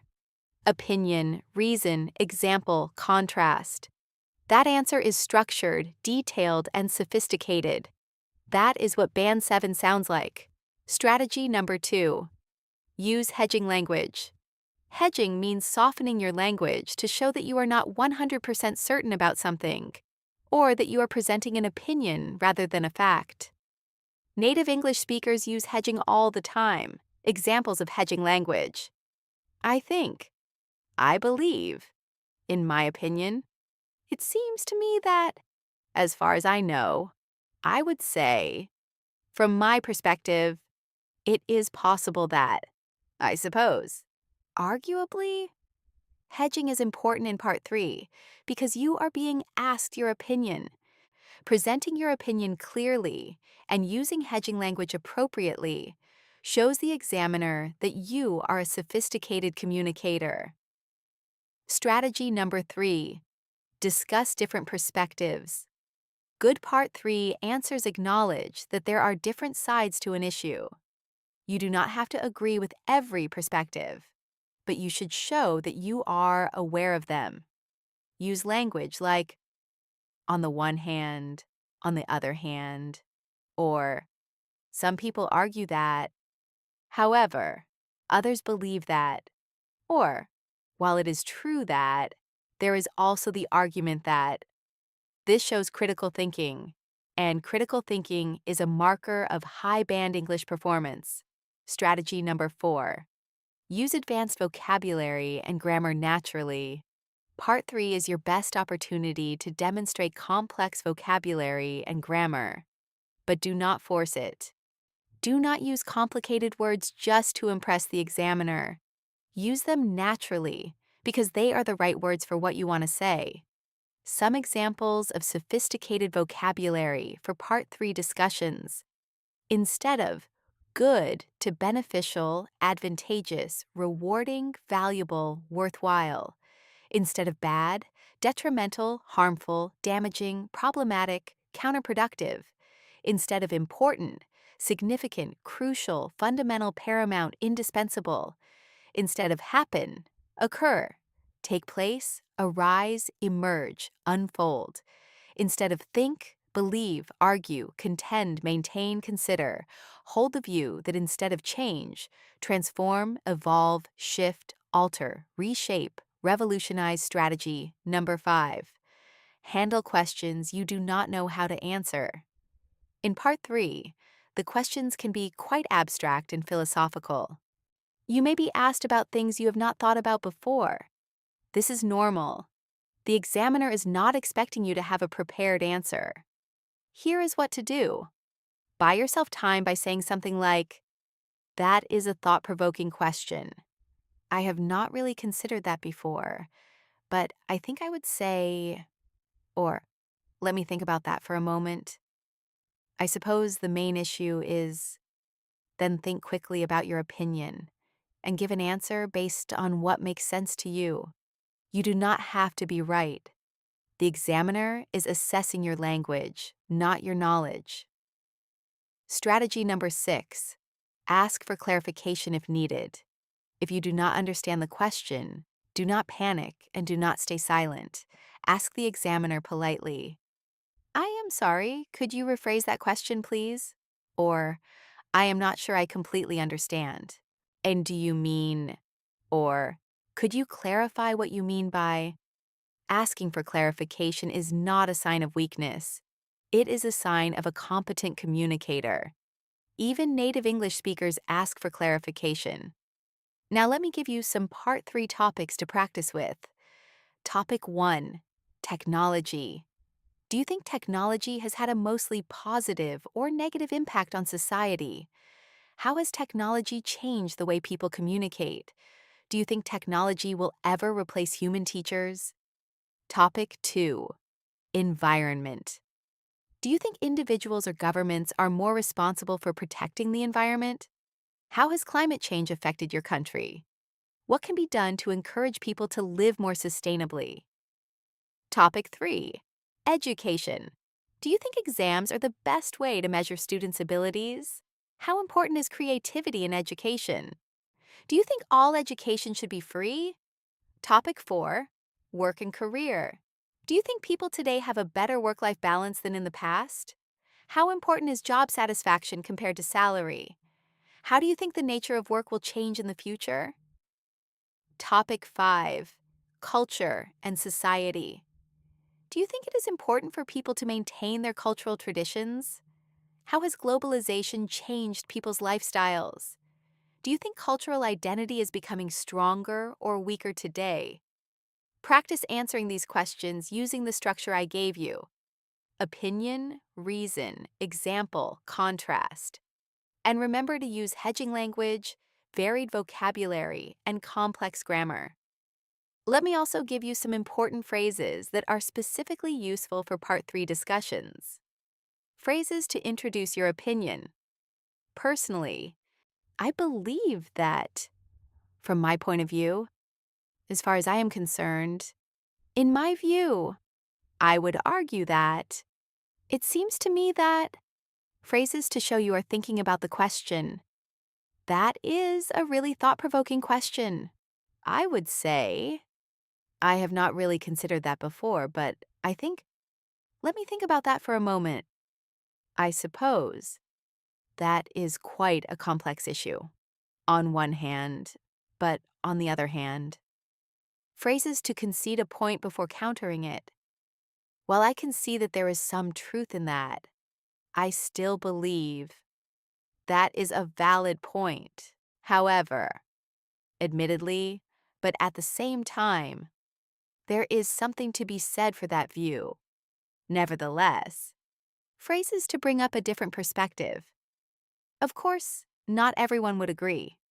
Some people would say that, from a different perspective, there are those who argue that it is also worth considering that. Phrases to give examples in Part 3. A good example of this would be, to illustrate this point. This is evident in countries like, we can see this happening in. Using these phrases naturally will make your Part 3 answers sound sophisticated and structured. They show the examiner that you have control over a wide range of language functions. One final thing I want to say about the speaking test as a whole. Speak with confidence. Even if you are not confident, fake it if you have to. Stand up straight. Breathe. Make eye contact. Smile. Research has shown that posture and body language actually affect how you feel mentally. When you sit up straight and speak with a confident voice, your brain starts to believe it. Your anxiety decreases. Your performance improves. You have prepared for this. You have studied the strategies. You know the structure. You know the vocabulary. Trust yourself. In the next chapter, I am going to give you the vocabulary and grammar toolkit that will take your English to Band 7 level. And I will also give you the complete exam day plan. This is the chapter that ties everything together. Let us finish strong. Chapter 10. Vocabulary, Grammar, and the Complete Band 7 Exam Day Plan. Welcome to the final chapter of this crash course, Chapter 10. You have come so far. In the last 9 chapters, we covered the entire IELTS test: listening, reading, writing, speaking. You now have strategies for every single section. In this final chapter, I am going to do 3 things. First, I will give you the essential vocabulary and grammar toolkit for Band 7. Second, I will give you common mistakes to avoid across all 4 sections. Third, I will give you the complete exam day plan: what to do on the day of your test, step by step. Let us begin. Part 1. The Band 7 Vocabulary Toolkit. One of the key differences between a Band 5 student and a Band 7 student is vocabulary. Not just knowing more words, but using the right words in the right context. Here is what I want you to understand about vocabulary: quality over quantity. Using one sophisticated word correctly is better than using 5 sophisticated words incorrectly. Range. Examiners want to see that you can use a wide range of words, not just repeat the same basic vocabulary. Word forms. You need to be able to use a word in its different forms: verb, noun, adjective, adverb. For example, the word develop, verb, to develop; noun, development, developer; adjective, developed, developing, developmental; adverb, developmentally. Using different word forms shows the examiner that you have a deep knowledge of English vocabulary, not just surface level knowledge. Collocations. These are words that naturally go together. Native English speakers use collocations automatically. Non-native speakers often struggle with them. For example, we say make a decision, not do a decision. We say strong opinion, not heavy opinion. We say raise awareness, not heighten awareness, though both exist. Raise is more natural. Common collocations to know for IELTS: play a role, pose a threat, reach a conclusion, draw a comparison, bear a resemblance, meet a deadline, take measures, have an impact. Come to terms with, take into account, be aware of. Now let me give you topic-specific vocabulary for common IELTS themes. Theme: environment, climate change, carbon emissions, fossil fuels, renewable energy, biodiversity, deforestation, greenhouse gases, sustainable development, ecological footprint, conservation, habitat destruction, global warming, sea level rise, pollution, recycling, useful sentences. The increasing levels of carbon dioxide in the atmosphere are largely attributed to the burning of fossil fuels. Sustainable development requires finding a balance between economic growth and environmental conservation. Theme: technology, artificial intelligence, digital revolution, automation, cybersecurity, social media, misinformation, data privacy, screen time, innovation, technological advancement, virtual reality, an online communication, the Internet of Things, useful sentences. The rapid pace of technological advancement has transformed the way people work and communicate. There are growing concerns about data privacy in an increasingly digitalized world. Theme: education, academic achievement, critical thinking, curriculum, distance learning, higher education, lifelong learning, educational inequality, standardized testing, vocational training, scholarships, tuition fees, cognitive development, useful sentences. Critics argue that standardized testing fails to capture the full range of a student's abilities. Access to quality education remains deeply unequal across different regions of the world. Theme: health, mental health, physical well-being, healthcare system, preventive medicine, obesity, sedentary lifestyle, medical advancement, life expectancy, nutritional awareness, stress management, public health, vaccination, useful sentences. Mental health is increasingly recognized as being just as important as physical health. The prevalence of sedentary lifestyles in modern society has contributed to a rise in obesity-related illnesses. Theme: society and culture, social inequality, cultural diversity, generation gap, work-life balance, urban migration, consumer society, social cohesion, traditional values, cultural identity, population aging, immigration, gender equality, useful sentences. Social inequality remains one of the most pressing challenges facing modern societies. The tension between globalization and the preservation of cultural identity is a central issue in the 21st century. Theme: economy, economic growth, unemployment, inflation, globalization, free trade, poverty, income inequality, consumer spending, investment, economic recession, standard of living, wealth distribution, useful sentences. Globalization has created new economic opportunities, but it has also widened the gap between rich and poor nations. Rising inflation has reduced the purchasing power of many working-class families. Now, let me give you key academic phrases that you can use across topics. It is widely accepted that research suggests that there is growing evidence that experts argue that. It could be argued that a significant number of people believe that. The data clearly indicates that. This raises important questions about a major advantage of this is one of the main drawbacks is this can be attributed to as a result of it is important to consider both sides of the issue. While this may be true in some cases, it is not universally applicable. These phrases will help you sound more academic and sophisticated in both your writing and your speaking. Part 2. The Band 7 Grammar Toolkit. Grammar is the engine of your English. You do not need to use perfect grammar to get Band 7, but you need to use a variety of grammar structures correctly most of the time. Let me go through the key grammar structures for Band 7. Structure 1.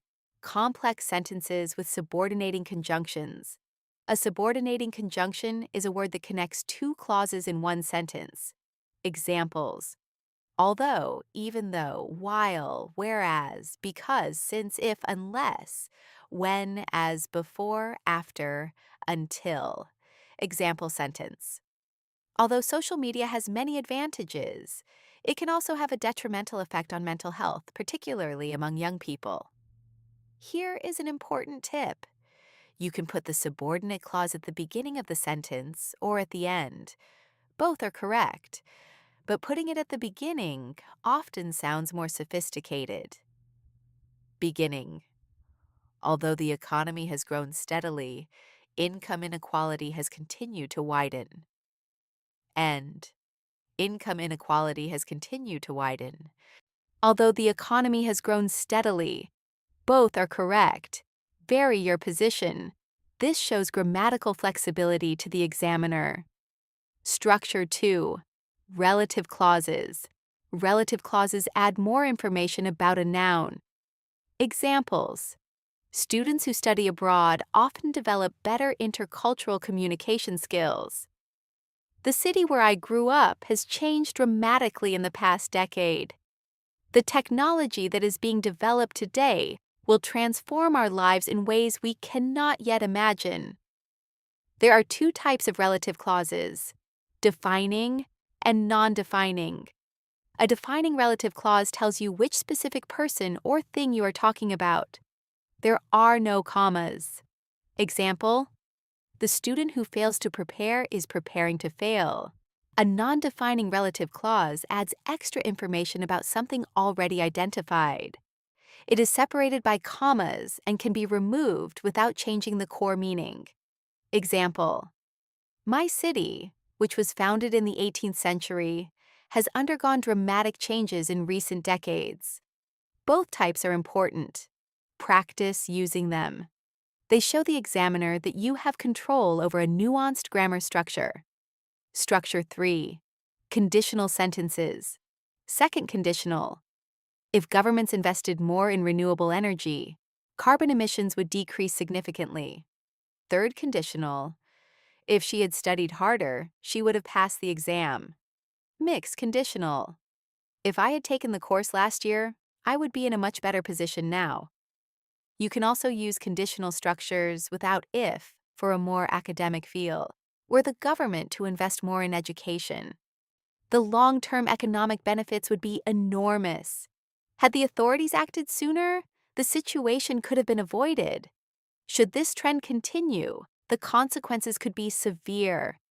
These inverted conditionals sound highly formal and sophisticated. Use them in your writing task 2 essays for a strong grammatical range impression.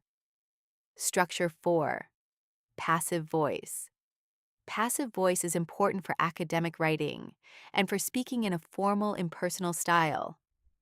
Education is widely regarded as the foundation of social development. Significant progress has been made in the treatment of many life-threatening diseases. It is generally accepted that regular exercise improves mental health. Passive voice is formed with be plus past participle. Is conducted, was built, has been shown, so will be introduced. Use passive voice when the action is more important than the person doing it. For example, in academic writing, you often want to emphasize what was found or done, not who found or did it. Research has shown that sleep deprivation significantly impairs cognitive function. It has been argued that privatization of public services leads to greater inequality. Structure. 5. Noun phrases and nominalizations. Nominalization is turning a verb or adjective into a noun phrase. It makes your writing more academic and formal. Instead of people are becoming more aware, there is growing awareness. Instead of the government decided to invest, the government's decision to invest. Instead of many people believe that, a widely held belief is that. Here are more examples of nominalizations you can use in essays.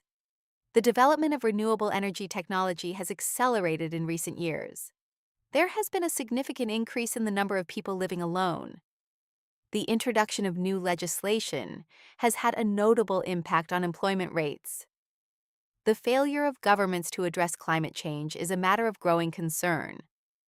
An improvement in public transport would lead to a reduction in traffic congestion. Nominalizations are very common in academic writing. Using them will boost your lexical resource score. Structure 6. Gerunds and infinitives. Gerunds, verb plus ing as a noun. Exercising regularly is one of the most effective ways to maintain physical and mental health. Infinitives, to plus verb. It is important to consider the long-term consequences of environmental damage. Both of these are natural in English. Practice using them. A useful rule. Some verbs are always followed by a gerund. Some are always followed by an infinitive. Some can be followed by both. Verbs followed by gerund. Enjoy, avoid, consider, suggest, practice, finish, recommend. I enjoy reading. She suggested trying a different approach. Verbs followed by infinitive. Want, decide, hope, plan, expect, agree, manage. He decided to study abroad. They hope to finish by midnight. Verbs that can take both. Begin, start, continue, prefer, like, love, hate. I love cooking and I love to cook are both correct.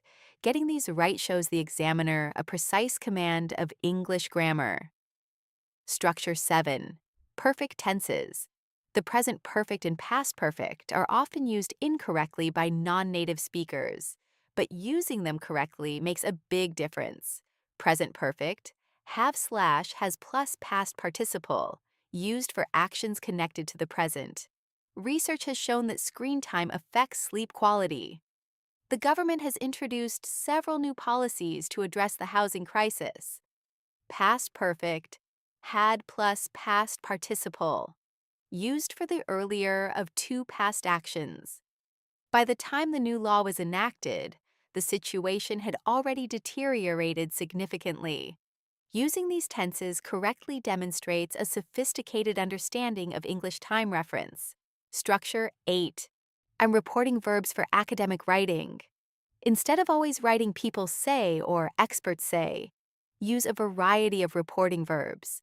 Suggest, argue, claim, contend, assert, maintain, propose, note, observe, highlight, emphasize, indicate, demonstrate, reveal. Example: researchers have demonstrated that early childhood education has a profound impact on long-term academic success. Some economists argue that income inequality is the defining challenge of the 21st century. The report highlights the urgent need for investment in mental health services. Using a variety of reporting verbs makes your writing sound more academic and more mature. Now, let me also talk about what to avoid. Grammar mistakes to avoid. Do not confuse its with its. Its is possessive. Its means it is. Do not forget subject-verb agreement. The number of people is increasing, not the number of people are increasing. Do not overuse also. Many students use also in every sentence.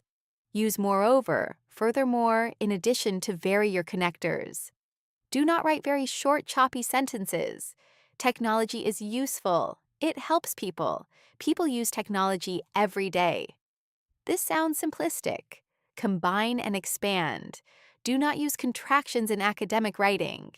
It's should be, it is in essays. Don't should be, do not.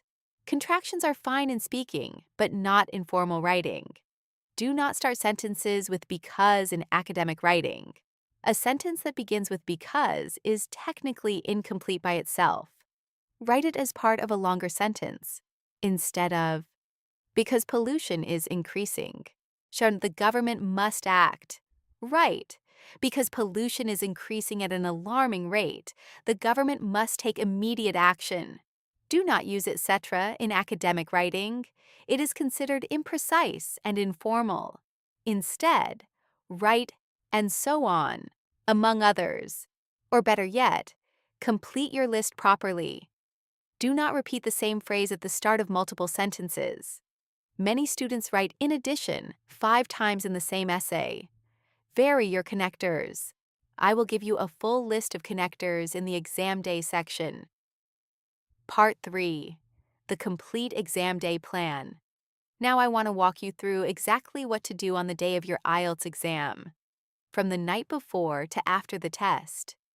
But before that, let me give you something extra. A complete list of connectors you can use across all 4 sections of IELTS.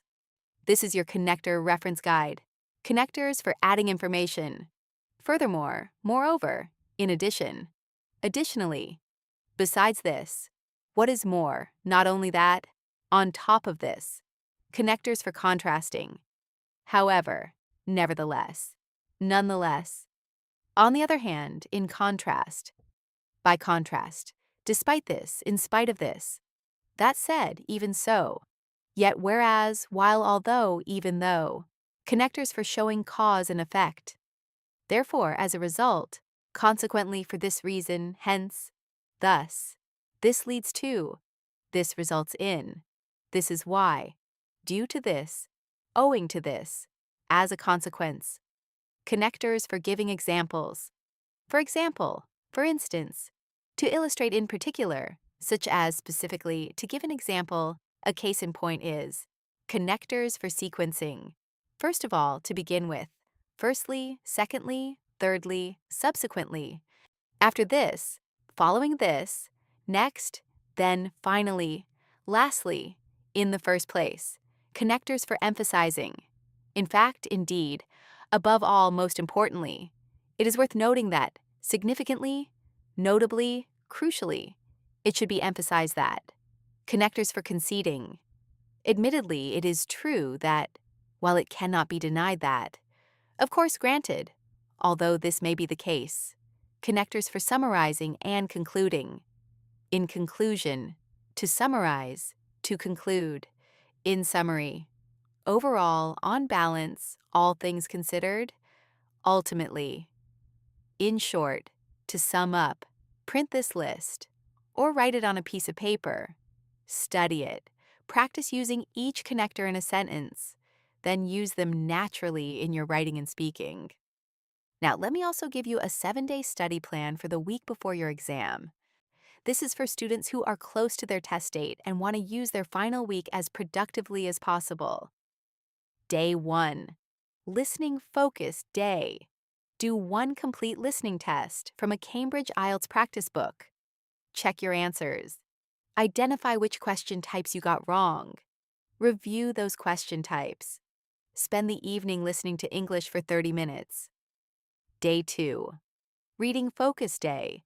Do one complete reading test. Time yourself strictly. 60 minutes total. Check your answers. Focus on the types you found most difficult.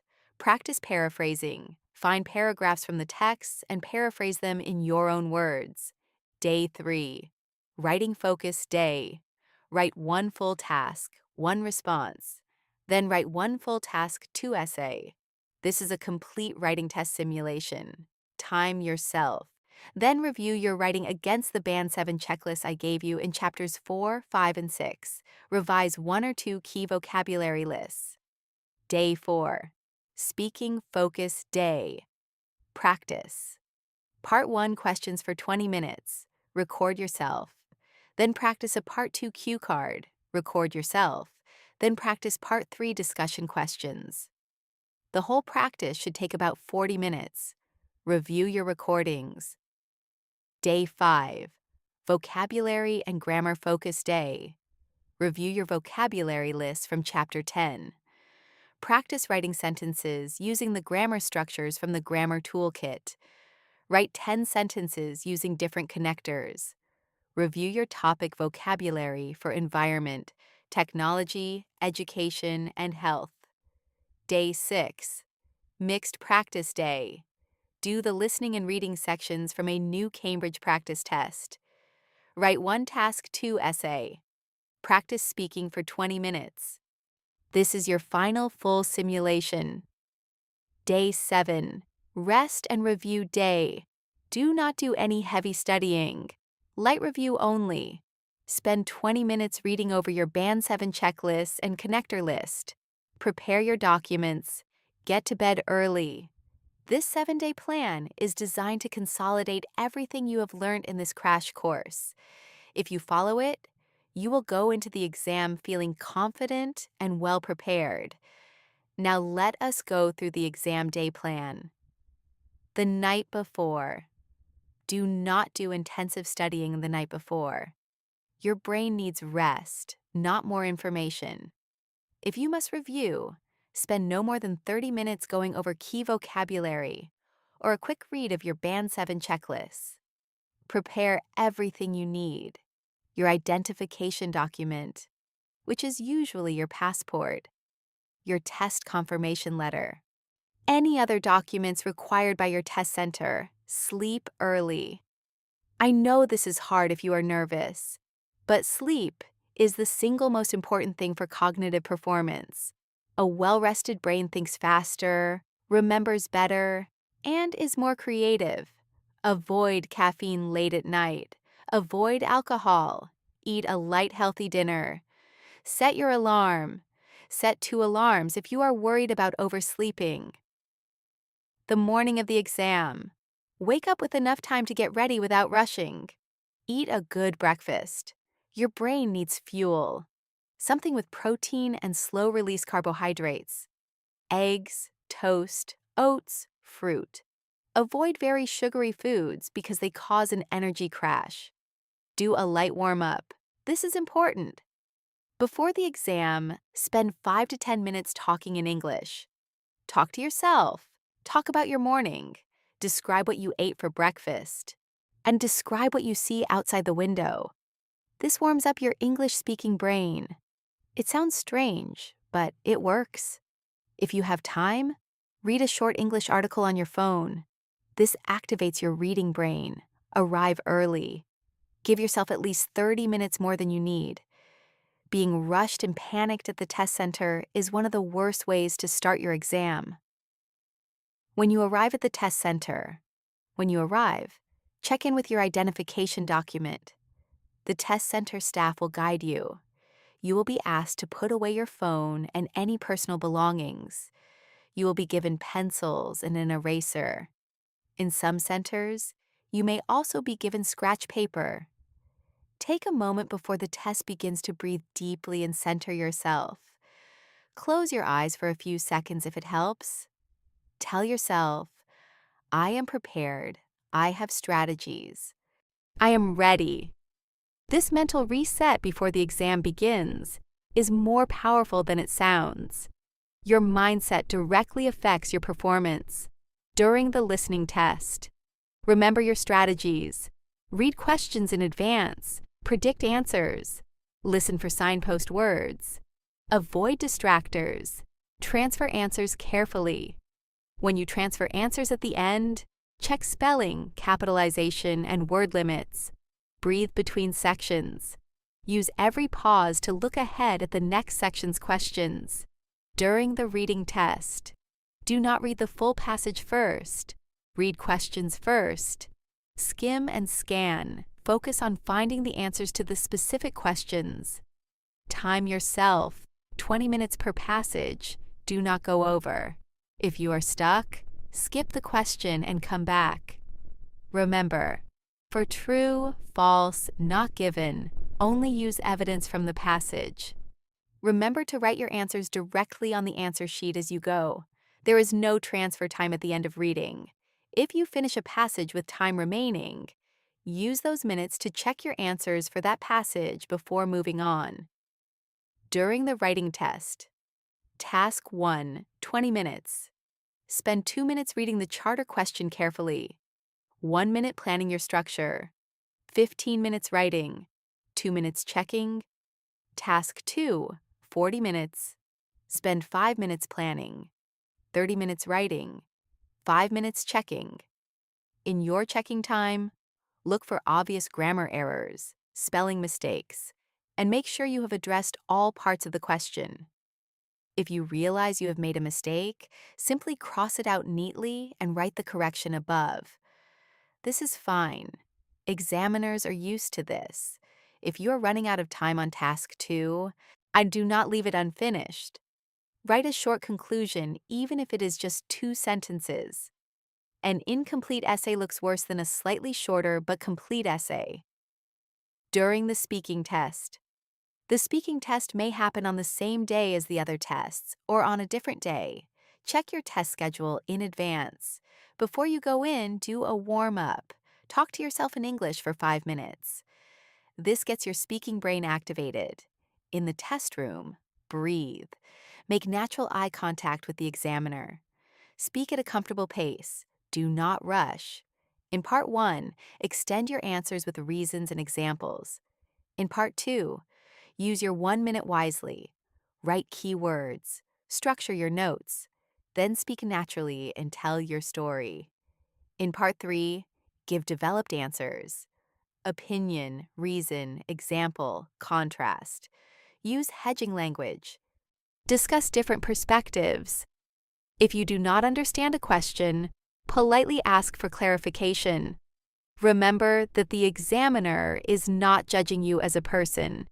They are assessing your English. Stay calm. Stay present. Focus on communicating clearly. If you make a mistake while speaking, you can self-correct. Sorry, I meant to say, or actually, let me rephrase that. Self-correction is a sign of good language awareness. It does not hurt your score. After the test, do not discuss your answers with other candidates. It will only make you anxious. Treat yourself to something you enjoy. You worked hard, you prepared, you showed up. That deserves recognition. Results for the academic and general training IELTS are usually available 13 days after your test date. For IELTS on computer, our results are available 5 to 7 days after the test. If you are not satisfied with your results, you can apply for a remark on the speaking and writing sections. This is called an inquiry on results. And if your score is not quite what you hoped for the first time, please do not give up. Many students take IELTS more than once. Each attempt teaches you something. Each attempt brings you closer to your goal. Final thoughts from Maya. And now, we have reached the end of this crash course. 2 hours, 10 chapters. Listening, reading, writing, speaking, vocabulary, grammar, exam day strategy. Let me take a moment to do a complete summary of everything we covered together, because I want to make sure you are leaving this course with a clear picture of the whole journey. In Chapter 1, we covered the foundations. You learned what IELTS is, the 2 versions, academic and general training, the 4 modules, listening, reading, writing, and speaking, the band scoring system from 1 to 9, the band descriptors for both writing and speaking, and the most important mindset of all, that IELTS rewards communication, not perfection. In Chapter 2, we went deep into listening. You learned to read questions before the recording begins, to predict answers, to listen for signpost words, to avoid distractors, to handle different accents and numbers, and to always transfer your answers carefully. The golden rule: read ahead, stay focused, never panic. In Chapter 3, we tackled reading. You learned that reading the passage first is a mistake. You learned to skim and scan efficiently. You learned the critical difference between true, false, and not given. You learned how to handle matching headings, matching information, and all the other question types. And you learned the most important time management rule: 20 minutes per passage, no more. In Chapter 4, we worked on writing task 1 academic. You learned the 4-part structure: introduction, overview, body paragraphs 1 and 2. You learned vocabulary for trends, comparisons, time, and approximation. You saw a complete worked example. And you learned why the overview is the single most important part of your Task 1 response. In Chapter 5, we covered Writing Task 1 general training. You learned the 3 types of letters: formal, semi-formal, and informal. You learned how to match your tone to the letter type. You learned the structure of an effective letter, including salutation, introduction, body, and closing. And you saw a complete worked example of a formal complaint letter. In Chapter 6, we tackled the most important part of the writing test, Task 2. You learned the 5 essay types. You learned the Band 7 essay framework. You learned the Peel structure for body paragraphs. You saw a complete worked example of a problem and solution essay about traffic congestion. You learned how to use academic vocabulary, complex grammar, and cohesion devices. And you learned the single most critical rule: answer every part of the question. In Chapter 7, we prepared for Speaking Part 1. You learned the 2 to 4 sentence formula for extending answers. You learned to use a variety of tenses. You learned the importance of speaking with natural enthusiasm and personality. You understood the difference between memorized answers and genuine spontaneous communication. And you learned about pronunciation, word stress, sentence stress, intonation, and the power of the shadowing technique. In Chapter 8, we worked through Speaking Part 2. You learned the cue card format and exactly how to use your 1 minute of preparation time. You learned the 5 questions to answer in your notes: who, what, where, when, and why. You learned to use storytelling techniques to fill 2 full minutes with natural, engaging speech. And you learned the powerful sense memory technique, using real personal memories to make your talk vivid and authentic. In Chapter 9, we went into Speaking Part 3. You learned the opinion, reason, example, contrast structure for developed answers. You learned a full toolkit of phrases for giving opinions, to conceding points, discussing different perspectives, and handling difficult questions. You learned how to use hedging language to sound sophisticated. And you learned that the examiner is not testing your knowledge. They are testing your language. And in this final chapter, Chapter 10, you received the Band 7 Vocabulary Toolkit with topic-specific vocabulary for environment, technology, education, health, society, and economy. You received the Band 7 Grammar Toolkit with 8 powerful grammar structures. You received a full connector reference list. You received a 7-day pre-exam study plan. And you received the complete step-by-step exam day guide. That is a complete IELTS preparation course in 2 hours. Now, I want to say something from the heart. I know that for many of you, this IELTS exam is more than just a test. It is a dream. It is a door that leads somewhere you have been trying to reach for a long time. Maybe it leads to a university where you have always wanted to study. Maybe it leads to a country where you want to build a better life. Maybe it leads to a career you have been working towards for years. I understand the weight of that. I understand the pressure. I understand how much this matters. And that is exactly why I want you to hear these words clearly. You are capable. You are ready. And you deserve to succeed.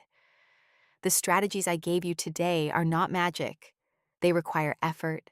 They require practice. They require consistency. But they work.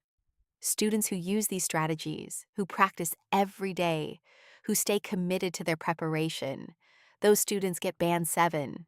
They get Band 8. Some of them get Band 9. You can be one of those students. All it takes is the decision to keep going, to practice one more time, to write one more essay, to record yourself speaking one more time, to read one more article, to listen to one more English podcast. Every single small action you take from this moment forward is building your score, building your confidence, building your future. Do not let fear stop you. Do not let self-doubt stop you. And do not let one bad practice test stop you. Every great performance comes after many imperfect rehearsals. Trust the process. Trust yourself. You came here as someone preparing for IELTS, and now you are someone who understands the test deeply. You have strategies, you have structure, you have language tools, and most importantly, you have a plan. So go, practice, review, listen to English, read in English, write in English, speak in English every day, even for 20 minutes a day, and trust the process. I believe in you. Your Band 7 is closer than you think. This has been the IELTS Band 7 crash course on the speaking momentum. I am Maya, and this is where your momentum begins. Thank you so much for watching. If this course helped you, please like, share, and subscribe to the Speaking Momentum. Leave a comment below telling me which chapter was most helpful for you. Tell me your target band score. Tell me what you are working towards. I read every comment, and I would love to hear from you. And if you have a friend or a family member who is also preparing for IELTS, please share this video with them. Knowledge shared is power doubled. I will see you in the next video. Keep going, keep speaking, keep growing. This is Maya. And this is the Speaking Momentum.